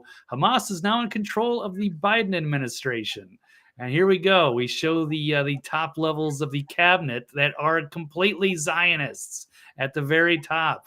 Let's take another one. This one's even better. Janet Yellen, Merrick Garland, Alejandro Mayorkas, Avril Haines, Ron Klain, Rachel Levine, Anthony Blinken, Wendy Sherman, Victoria Nuland, Eric Lander, David Cohen, and whoever this is, Jennifer Pritzker.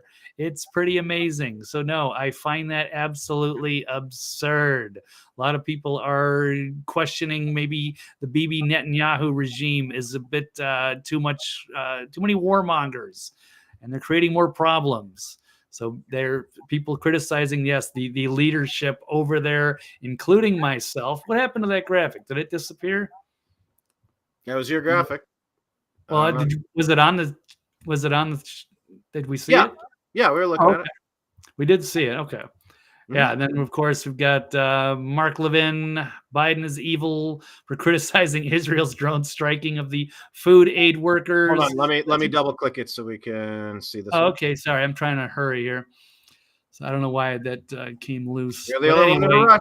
Real quick, and then of course there is bad stuff. Nobody wants to support Hamas, to my knowledge, so it's kind of disingenuous when people say that they're supporting Hamas. People are concerned about too many civilian casualties in Palestine. But, people that say, death to America and things should probably just be deported if you're going to be calling out for that as well. It's bad on both sides. But, Brian, what we really need is a great debate between Candace Owens and Ben Shapiro, if they can get that together.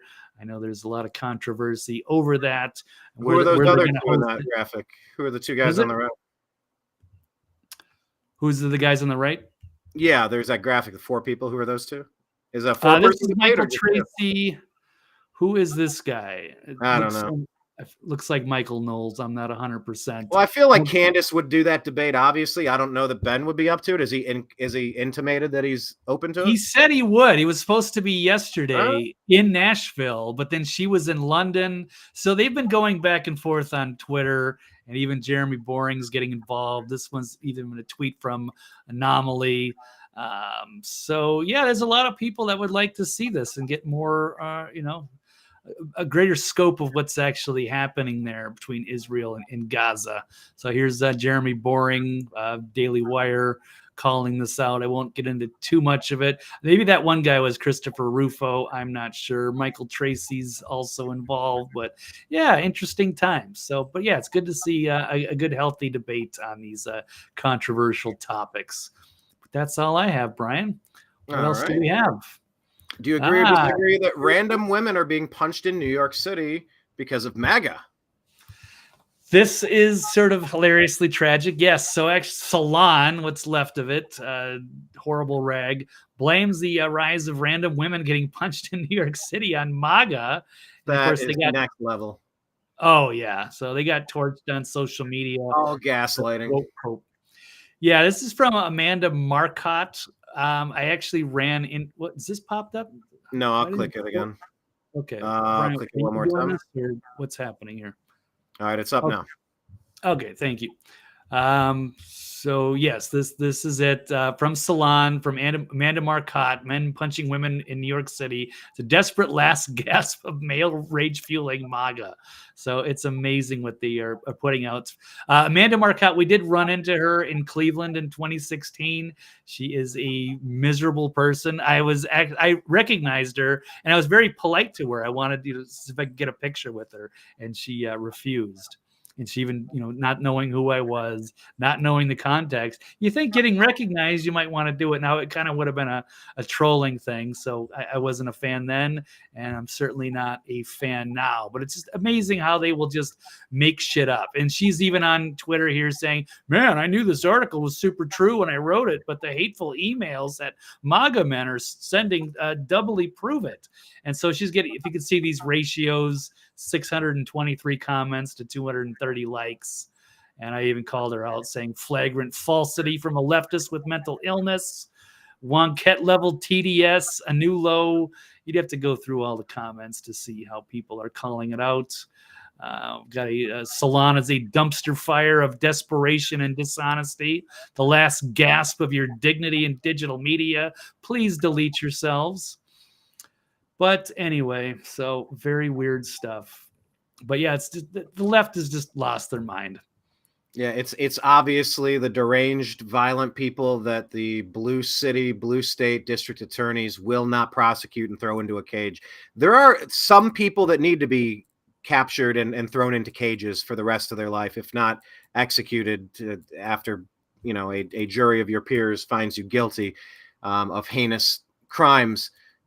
These people should not be wandering the streets. These are the Democrats that are allowing these things to happen. You have repeat offenders causing problems. These are not MAGA people, MAGA voters. This is the exact opposite. MAGA voters are just going, are you all insane? Why would you value this scumbag's life to everybody else walking in this community? Why are you letting this happen again? This person should never see daylight again. And all of these assaults are up. To blame that on MAGA is just, it's next level gaslighting. I've never seen anything like it. And it doesn't even make any sense. Dreamer Ultra says she should learn how to code. Great point. Be a great job for her. She's not a people person. Yeah, she is a miserable, nasty person who's now is just making stuff up, just on the wrong side of history. Can't cope with the fact that, Trump's not the bad guy. She is. Now they're just pulling stuff out like this. So it's good to call it out. And yes, Salon should just shut its doors. It's embarrassing. All right. Well, final topic here, Blake. What say you? Do you think that we need culturally enriching drag camps for kids this summer? Agree or disagree that we need these? Fuck no. Now, if this was like a college course or something, maybe if people want to go do drag camps or, do drag queen shows, that's awesome. If you're an adult, go for it. But the fact that they keep trying to push this stuff on kids is greatly disturbing to me. These are perverted people with serious mental health issues. There is nothing healthy about this. It's fun as an adult. It's bad for kids. But yeah, they keep pushing this stuff. So disturbing drag camp for kids content circulates social media ahead of the summer. Let's see, there's a couple more. As a bizarre young actors theater camp in Santa Cruz County, saying they will be teaching camp drag, points to camp's website to register for the truly fabulous experience, adding that spots and scholarships are available, and it's for children 8 to 18. And they have a brochure saying it's a safe and supportive environment for students of all ages and experience levels to cultivate and explore a life in the performing arts. There's a time and a place for this, but I don't think it belongs with kids that are, not fully developed adults. But maybe these people are not fully developed adults. So anyway, that's all I got on that one, Brian. So all right, yeah, delightful show. Yeah, I agree with you on that point. Whatever an 18-year-old wants to do, as long as you're not asking me to pay for it, like I don't need to fund your surgeries and stuff. If you want to do you do you. If you want to participate in whatever you want to participate. I mean, I've bartended at nightclubs that have drag nights. I've been around You know, I mean, we grew up on Mrs. Doubtfire. As kids, our parents watched MASH. I mean, like Kids in the cross-dressing. Hall. That's like one of my favorite shows of all time. They didn't have female characters. They all dressed in drag. Only one of them was gay, but it didn't matter. Either way, it was still funny. You know, I mean, Mork and Mindy, or was that one? I can't even keep track of them. Right. Doesn't matter. Whatever you want to do, you do. But like trying to recruit kids to join the thing that you're into, that's crossing a line. There's obviously a sexual component here, and there's supposed to be a separation between sexualizing children and what 18-year-old adults decide to do. You know, have at it, do your thing, but like leave the kids alone. Like that's not a request. That's just the way it's going to be. When you get 18, you have your fun. Live your life how you choose to. But yeah, just trying to, how does it say, super suspicious? Yeah, bosom buddies. That was another one. Bosom buddies and Mrs. Doubtfire and Klinger. I mean, it's Rocky Horror Picture Show. I went to that in college. I was 18, and everyone's cross-dressing in that, and you have to crawl through the spank machine. Like, I don't know if everyone did that, but I did, and it was a lot of fun. But, you know, that's an adult activity that you participate in. This isn't, just stay out of the locker room, stay out of the sports. Oh, one connected story, and we'll wrap today's show up. Real quick, we got to go here, Brian. We're at the hour. We're already past the 90-minute mark. Let's wrap this up. All right, Blake, you can go, and I'll finish up. Tell people where they can find you. Brian, let's wrap this up. Let's finish it up. Brian's going to talk for another hour on this. Let's tell people where they can find you. Blake Walley, TV's Blake Walley on Twitter, and the website for the archive is The Next Level News. All right.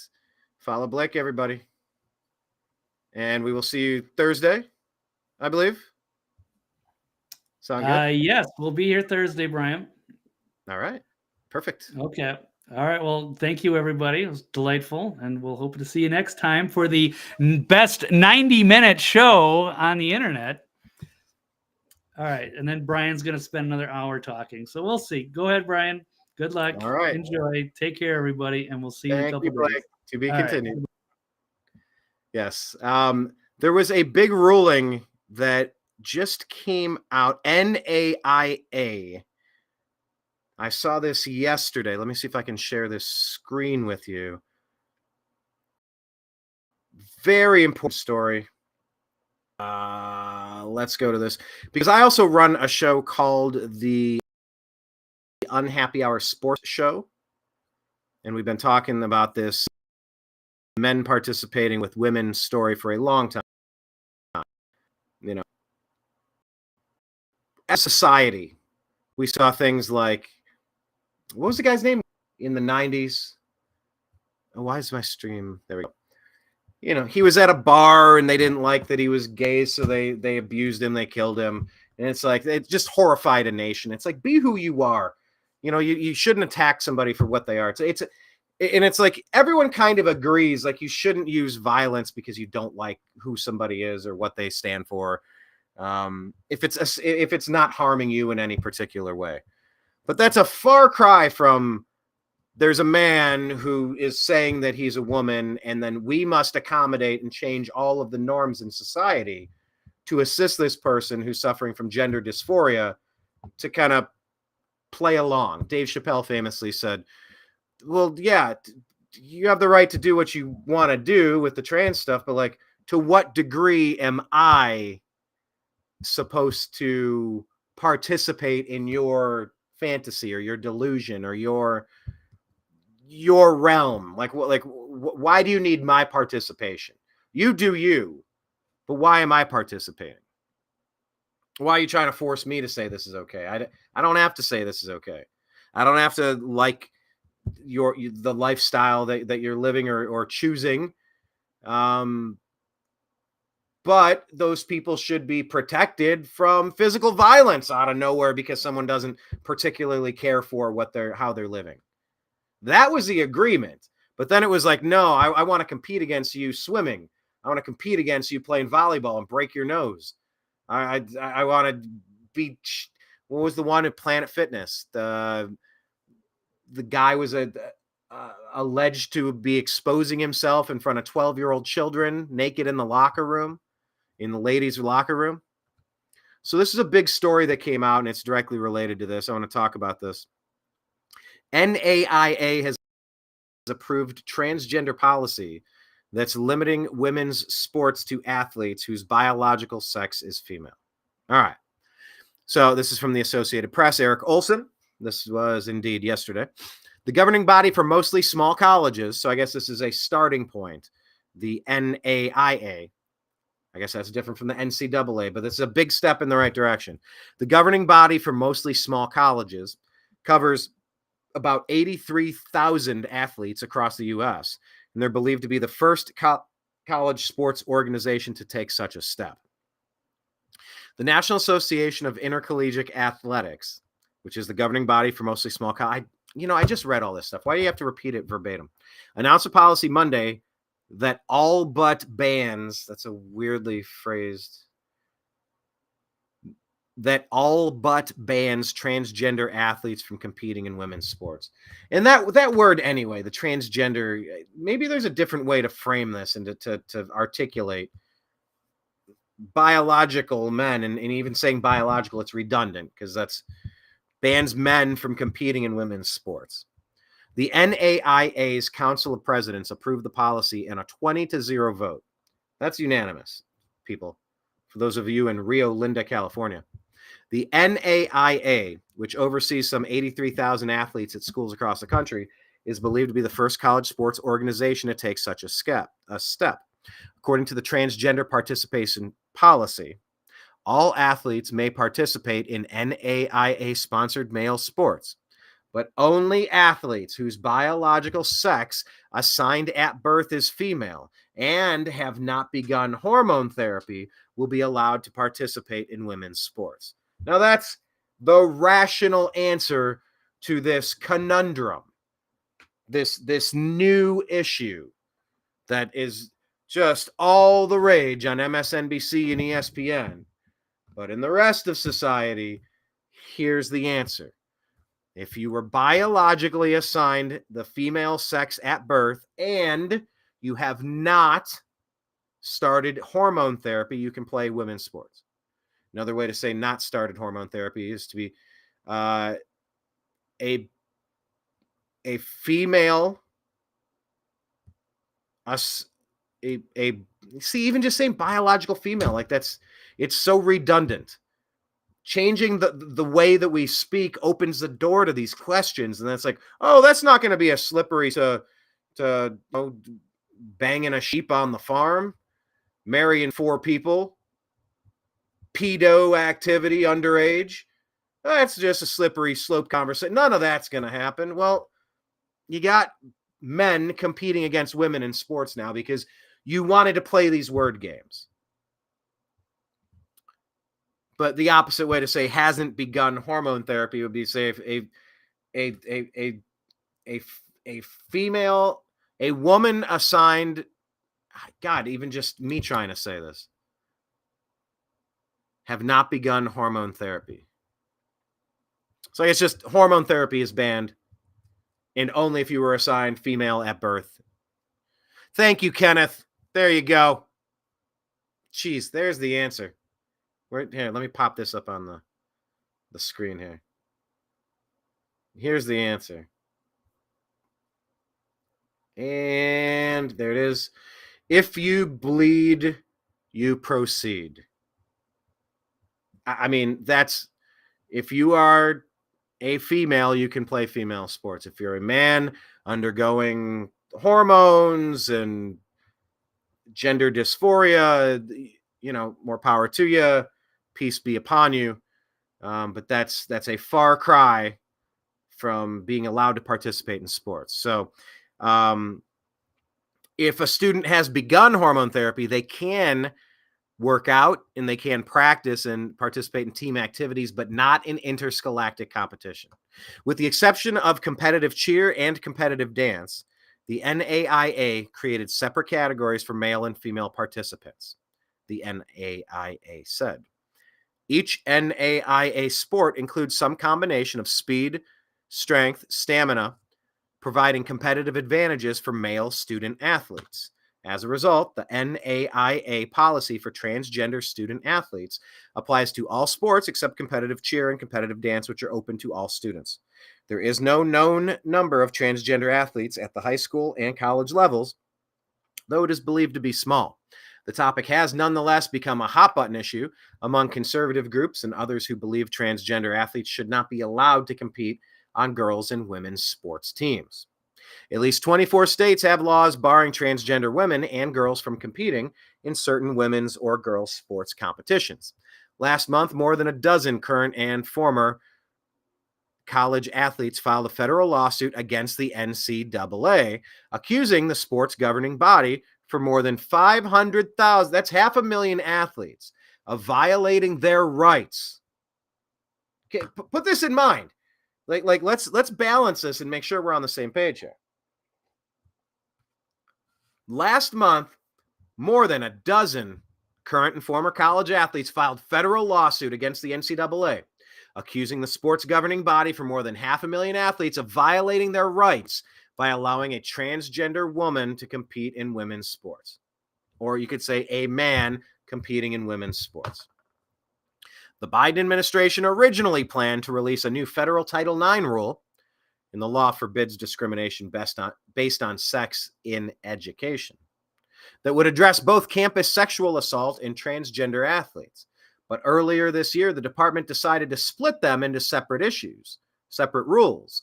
And the athletics rule now remains in limbo, even as a sexual assault policy moves forward. Yeah, those are very separate issues there. I mean, what are you even talking about? What sexual assault policy in sports? That's just criminal activity, and that's covered by criminal code. That has nothing to do. I mean, unless they're saying that it is sexual assault for a man to be in a women's locker room. I mean, that's peeping Tom. Aren't there laws against this? Aren't there, especially if there's underage kids in high schools? I guess NCAA would be college. Anyway, hours after the NAIA announcement, the NCAA released a statement. Quote, college sports are the premier stage for women's sports in America, and the NCAA will continue to promote Title IX, make unprecedented investments in women's sports, and ensure fair competition for all student athletes in all NCAA championships, end quote. Well, that's not entirely true. If they are ensuring fair competition, that would be females against females. The NCAA has had a policy on transgender athlete participation since 2010, which called for 1 year of testosterone suppression treatment. Well, that doesn't change bone density. That doesn't change muscle mass, bone mass, muscle density. Like, I'm probably confusing a couple, but the bone density, suppressing your testosterone is not going to level the playing field. Now you've just weakened a man a little bit.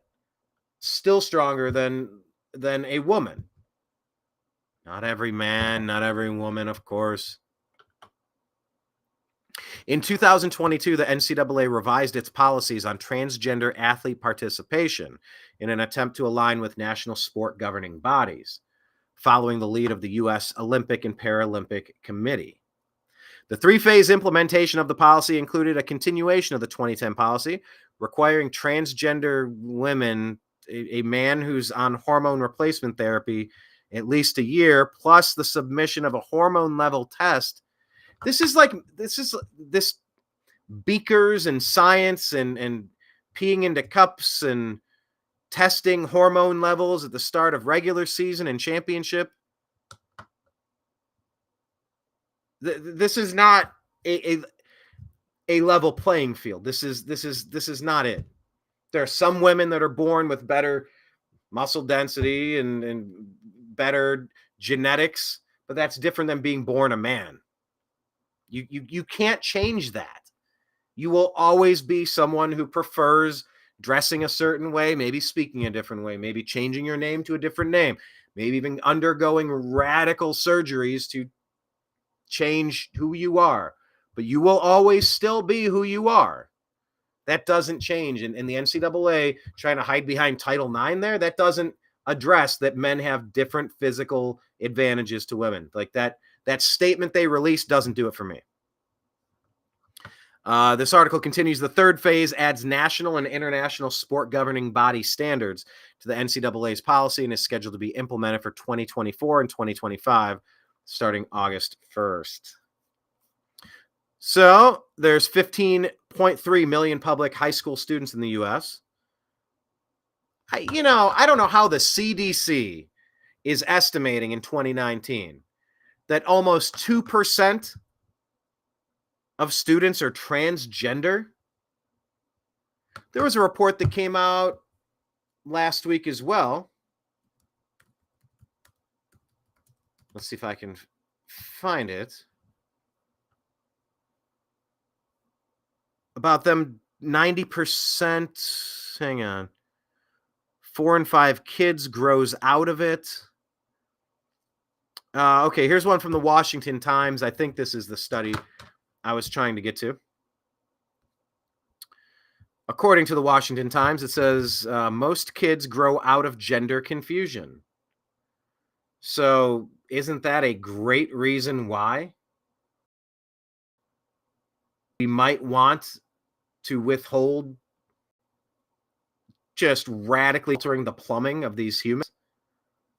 If you're 18 and if you become an adult and you want to change your body and pay for surgeries, elective procedures, I don't really know that it's a great for us to ban you from having the ability to do that.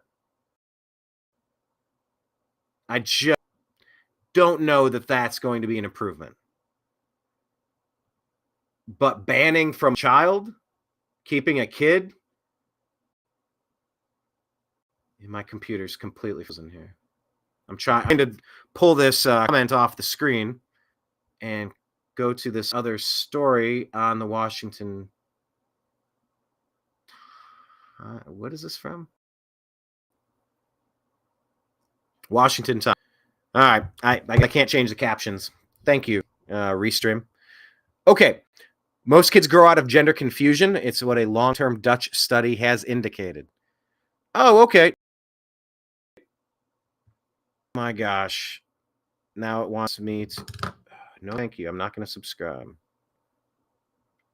Landmark Dutch study has found that most adolescents ultimately outgrow their gender confusion, fueling the growing unease over the advisability of treating those under 18 with gender transition drugs and surgeries. I mean, how about that? There's a common sense approach that shows empathy, love, compassion. That's a basic policy. The newly published research in the Archives of Sexual Behavior, tracking 2,722 adolescents. I got a pop-up ad that I can't get rid of on the page. Into early adulthood, said that 11% reported gender non-contentedness at age 11. So 11% of these 2,800 people report gender non-contentedness at age 11. You know, hang on a second. You're telling me that if a boy hasn't hit puberty, he doesn't have hair, he hasn't grown. You're telling me if a woman hasn't developed breasts or start her period, you're telling me that some people at age 11 might report gender non-contentedness? No shit. Especially being bombarded by all of this propaganda from TikTok, pushing all of these adult situations and conversations onto children. Anyway, this figure decreases with age and falls to 4% by ages 24 to 26. So that's a 7% drop. 4, 8, 12. That's like 30% of what it's at age 11. Gender non-contentedness, while being relatively common during early adolescence, in general decreases with age and appears to be associated with a poorer self-concept and mental health throughout development, said the paper by medical researchers at the University of Groningen. Most of the study participants who expressed increasing gender dissatisfaction over the years were female. Okay, well, who are the ones who were victims? We can call a lot of them victims of manipulation, propaganda, self-hatred campaigns, racist campaigns, misogynistic campaigns, confusion campaigns, political upside downism campaigns. Maybe it's the American liberal woman demographic that's falling for a lot of these sales pitches, the ones that MSNBC and CNN are pushing.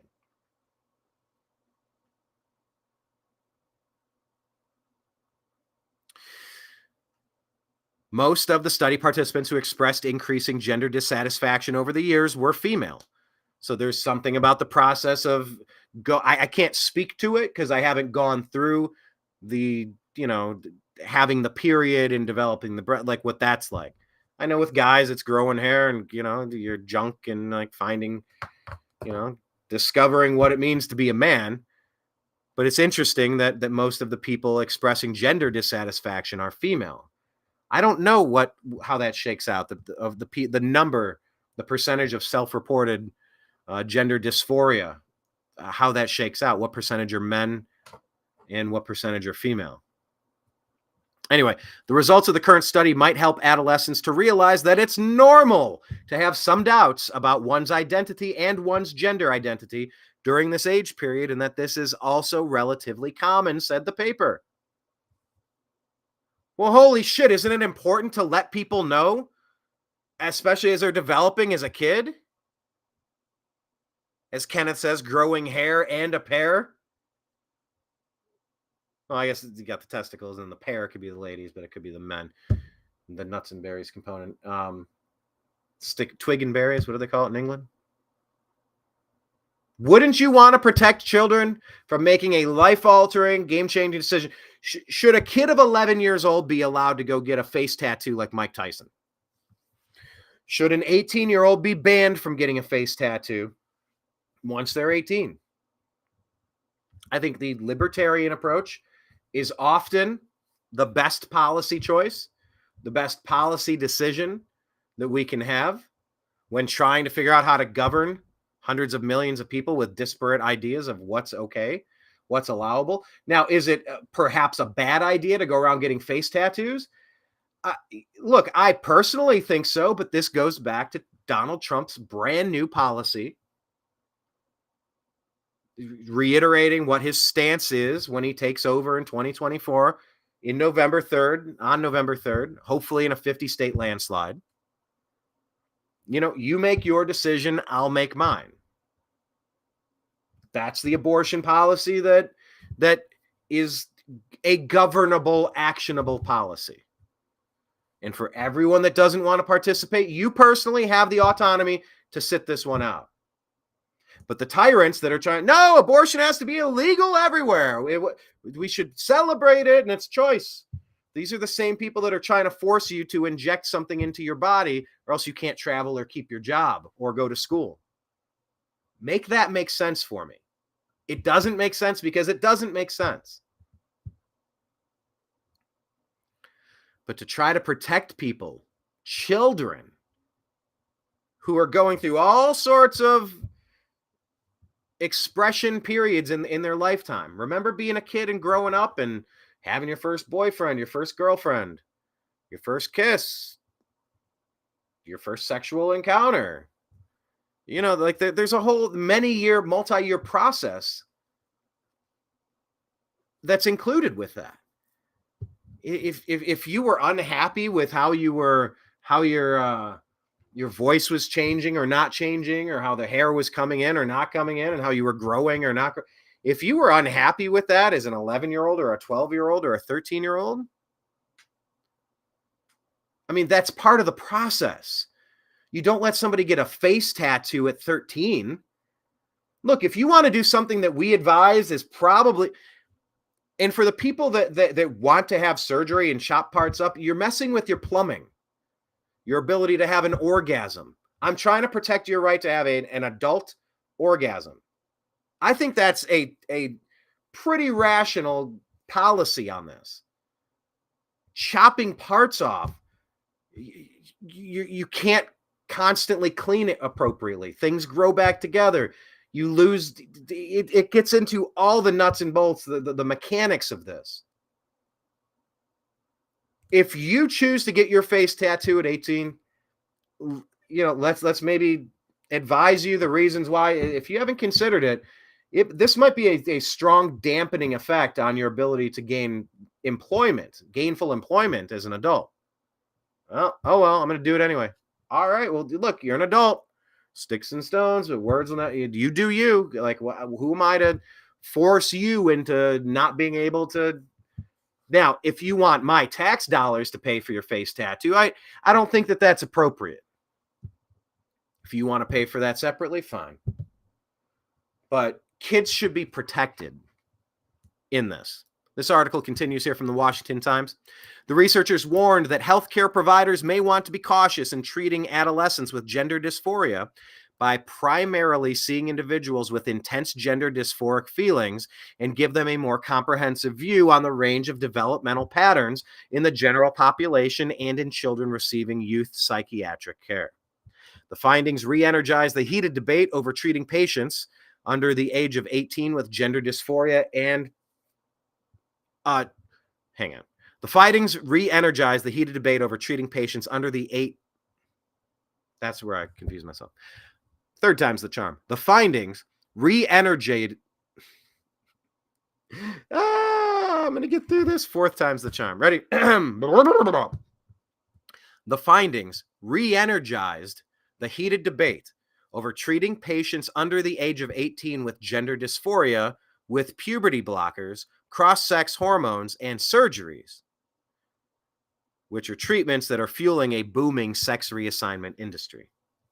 By the way, that was a poorly written, that was all one sentence. That's a terrible sentence in saying patients under the age of 18 with gender dysphoria, with puberty, too many withs within, no. But anyway, it's a booming sex reassignment industry. You don't reassign, you don't just become, I'm becoming something new. No, you're like, you will always be you, and you're going to live the way that you choose, but it doesn't change what you are.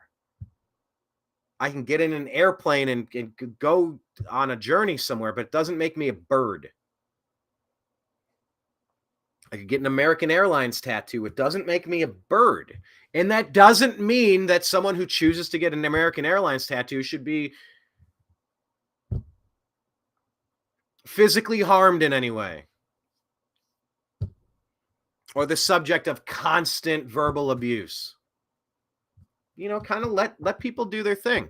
But also, that person has to stay away from the kids and stop trying to tell them, hey, this thing I'm doing is super cool. You should do it too. How about you do you and stop trying to read to kids at story hour? We need more converts to our team. Hey, I created this cool little club, or I joined this club. Don't you want to join this club with me? Like, that's called grooming. That's not okay. If you want to participate in your adult activities over there as an adult, you do that. Leave these children alone. So these results strongly oppose rushing to transition kids who report gender dysphoria in the name of gender-affirming care. Stay safe, stay smart, says Michael Guillen, a former Harvard physics instructor and author. So summarizing this again, Dr. Michael Guillen says the major Dutch study queried youngsters 6 times during their lives, from 10 to 26 years old. 78% never had gender discontentment, which is gender dysphoria. That's also a condition listed in the Diagnostic and Statistical Manual, the DSM-4. I don't know, was it DSM-5, DSM-6 at this point? This is a clinical condition. This is a mental condition. 19% did. experienced gender discontentment or gender dysphoria. But it went away naturally. Only 2% had increasing gender discontentment. So they strongly oppose, these results strongly oppose rushing to transition kids to report gender dysphoria, who report gender dysphoria in the name of gender affirming care. Don't just jump into sex reassignment. It causes problems. Start tearing into the walls of your house, digging for plumbing. You know. Sometimes things don't work perfectly after that. And that would be tragic. So anyway, I back to this other article about the NAIA transgender athletes. Just, you know, are you going to believe that the CDC is estimating 2% of people are trans? Or is it just kids going through adolescence? And you should let them be. Let them go through their journey, how they're supposed to go through it. Don't start chopping and lopping and mixing cocktails and adding drugs. Like, stop. Please, stop. So I don't know if this 2019 study by the CDC estimating 2%, 275,000 kids in public high school are transgender. It says the number of athletes within that group is much smaller. It says a 2017 survey by Human Rights Campaign suggested fewer than 15% of all transgender boys and transgender girls play sports, and that the number of NAIA transgender athletes would be far smaller. Man, I've had a hard time reading these articles today. But that's something to consider. You know, that's, for some reason, this has become a major issue of our day. Like Dreamer Ultra says, common sense is not very common.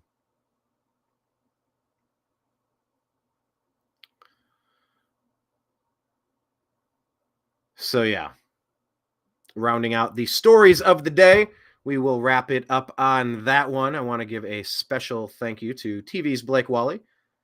Find him. He's at TV's Blake Walley, BLAKEWALLEY.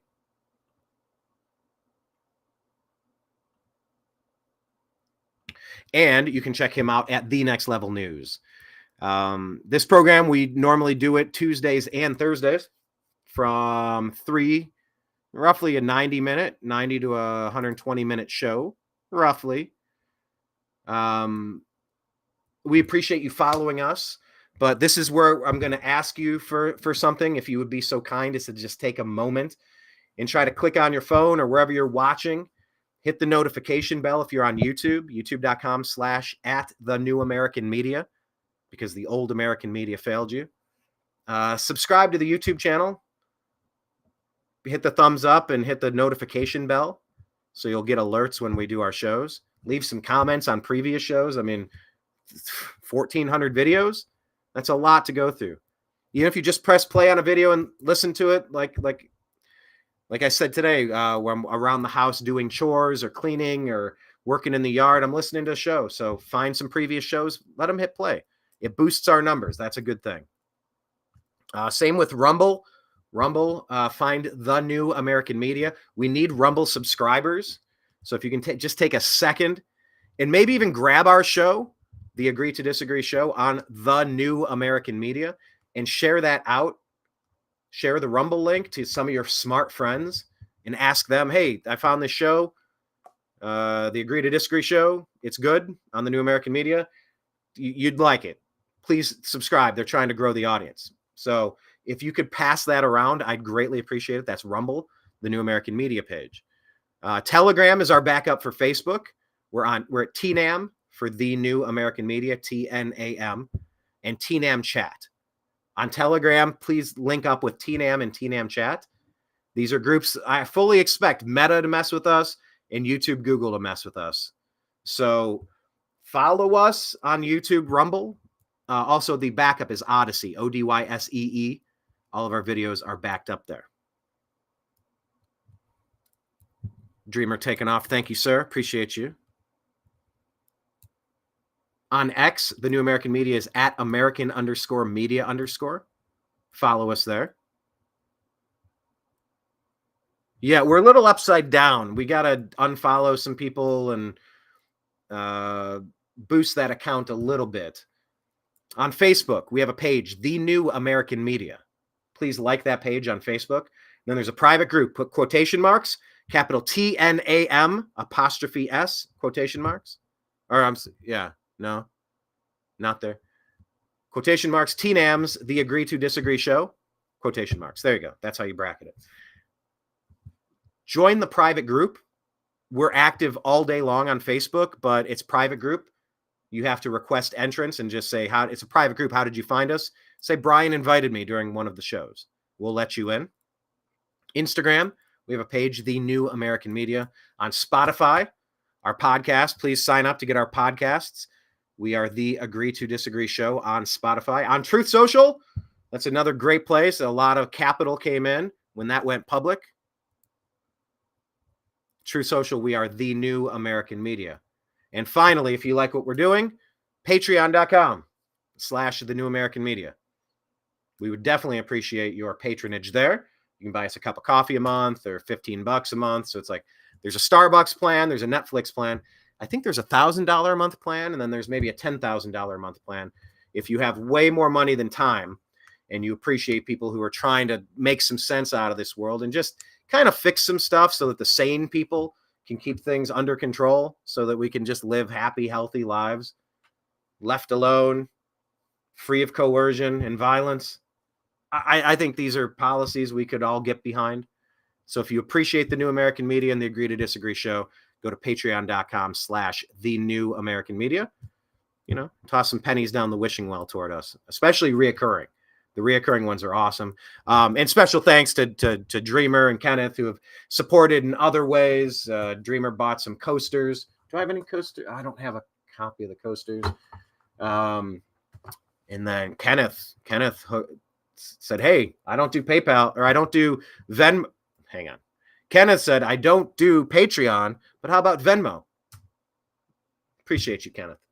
That was awesome. But both you guys, every donation that comes in, like I said last time, I'm not gonna bore you with the details of what comes in the mail with the web hosting and the fees that are attached to doing business as I close one corporation and start another one and paying for accounting services. And it's a whole rigmarole. It's a whole mess of things. But it does add up. It's one thing to do this as a labor of love. It's another thing to do this, trying to build the empire, grow the brand. But aside from that, there are just regular operating expenses on top of some of the places that I plan on going this year. I'm going to withhold telling you about some of these, but, just imagining 4 days of hotels, all the travel, the gas expenses, the oil change, the transportation once you get there, the ancillary. I mean, it just covering one event, like going back to the NAM convention, National Association of Music Merchants or Music Manufacturers. What is it now? Just going out there for a trip last year, in airline flights, $500,000, hotel, $500,000, food, local transportation, $500,000. You're like, geez, I'm like $3-4 in the hole just doing this to go cover an event and see what's up. So it is a process. Step one, please follow us on all of our platforms. Step two, if you feel like donating generously, it's always appreciated. But yeah, we love having you in the groups, leaving your chats. We try to incorporate them into the program as best we can. So if you are finding us on any random place, please take a second to find the New American Media and the Agree to Disagree Show on the other platforms, because, it could be tomorrow that they're going to do a big crackdown like they're trying in Brazil. Just shut you up. We might be silent on YouTube and Meta products. Maybe not X, maybe not Rumble, maybe not Spotify, maybe not Odyssey, maybe not Patreon. Maybe we're going to figure it out. But if you're only following us on Facebook or only on X or only on Rumble, please diversify and stay with us, because this is going to be a very important election. And we're not going to sit down and just let it happen. we're going to be participants in the process, trying to encourage a more respectful, lucrative, successful, common sense strategy to dealing with this world. That's what I'm going to go for. Those are the ideals I'm pushing for. And I just want to give President Trump huge credit. I know Blake pushed back on it just a little bit, that the Trump's abortion stance being maybe the biggest story of the year. I think it's enormous, because after all of the lawfare, you see what they're doing, trying to go after Bolsonaro and the good people down there, trying to ruin you with legal expenses, trying to ruin you with fake crimes, just throw you to capture you up and throw you in a cage. That's what they are trying to do to you if you're trying to make your country a great place. That's not in the realm of acceptable conduct. It's just not allowable. And so what's happening in Ireland and Scotland, what's happening in Gaza, what's happening in Brazil, what's happening in Taiwan, this shit impacts us here. These stories are, 6 of one, half dozen of the other. Unfortunately interconnected and fortunately interconnected. There is no unscrambling the eggs of this stuff. What you see Trudeau trying to do to disarm people and impose thought crimes and speech crimes in Canada, it's what they're trying in Scotland. It's what they're trying in the UK. Can't defend yourself in the UK. Now stabbings are through the roof and everybody's helpless. That's not a country. That's not a free way to live. It's just, the playbook is the playbook. Learn the playbook and resist it. Call it out. Work local to make sure that you're putting the right safeguards in place so that can't happen here. And there's an old saying that the only thing that it takes for evil to succeed in this world is for the good men and women to sit by and do nothing. So I encourage you to do something. Yeah, maybe that's helping fund the New American Media. That would be cool if you chose that path. To all of you that have currently, thank you so much. To those who will in the future, that's awesome. But it's really about getting activated. It's about be the change you want to see in the world. Activate yourself locally, participate locally. Talk to your friends and family. Like, the time for tiptoeing around issues and walking on eggshells. Look, approach people with respect, but speak with boldness what it is that you're truly feeling in your heart. Speak with passion. Maybe not drop 35 F-bombs like I did today, but in the course of running a political segment about censorship, that's how you prove it. You test it. You use it. People that use the Second Amendment open carry, they'll say, well, if we don't open carry, I know it's not ideal, and I don't even prefer it, but it's a right. And if we don't exercise it, we're going to lose it. So yeah, I take it personal when we're talking about censorship. So I'll start cussing to prove the point. I'm not ashamed of that. I'm totally fine with that. So participate, activate. And just join us, because this is going to be a very busy year for the New American Media.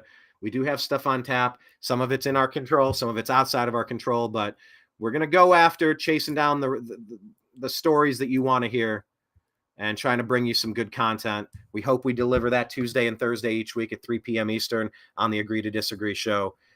Thank you so much for tuning in. Special thanks once again to TV's Blake Walley. Follow him on X. He's at TV's BLAKE WALLEY. We told you how to find the New American Media and the Agree to Disagree show everywhere else. So that is where we are going to leave it. And we're going to add Kenneth B's final words: steer clear of bread and circuses. That's good advice no matter what timeline you're living on. Did the eclipse take us somewhere new? I don't know. I don't feel much different yet. But what is that? Walden take a path less traveled, or I came upon a fork in the road, a fork on the trail, a fork in the woods. I took the path less traveled, and that made all the difference. We need to stay on the main path here. Avoid the bread and circuses. So that's the game plan. And that's what we're going to do here at the New American Media. Thank you all for watching. We appreciate you. We love you. We'll talk to you again.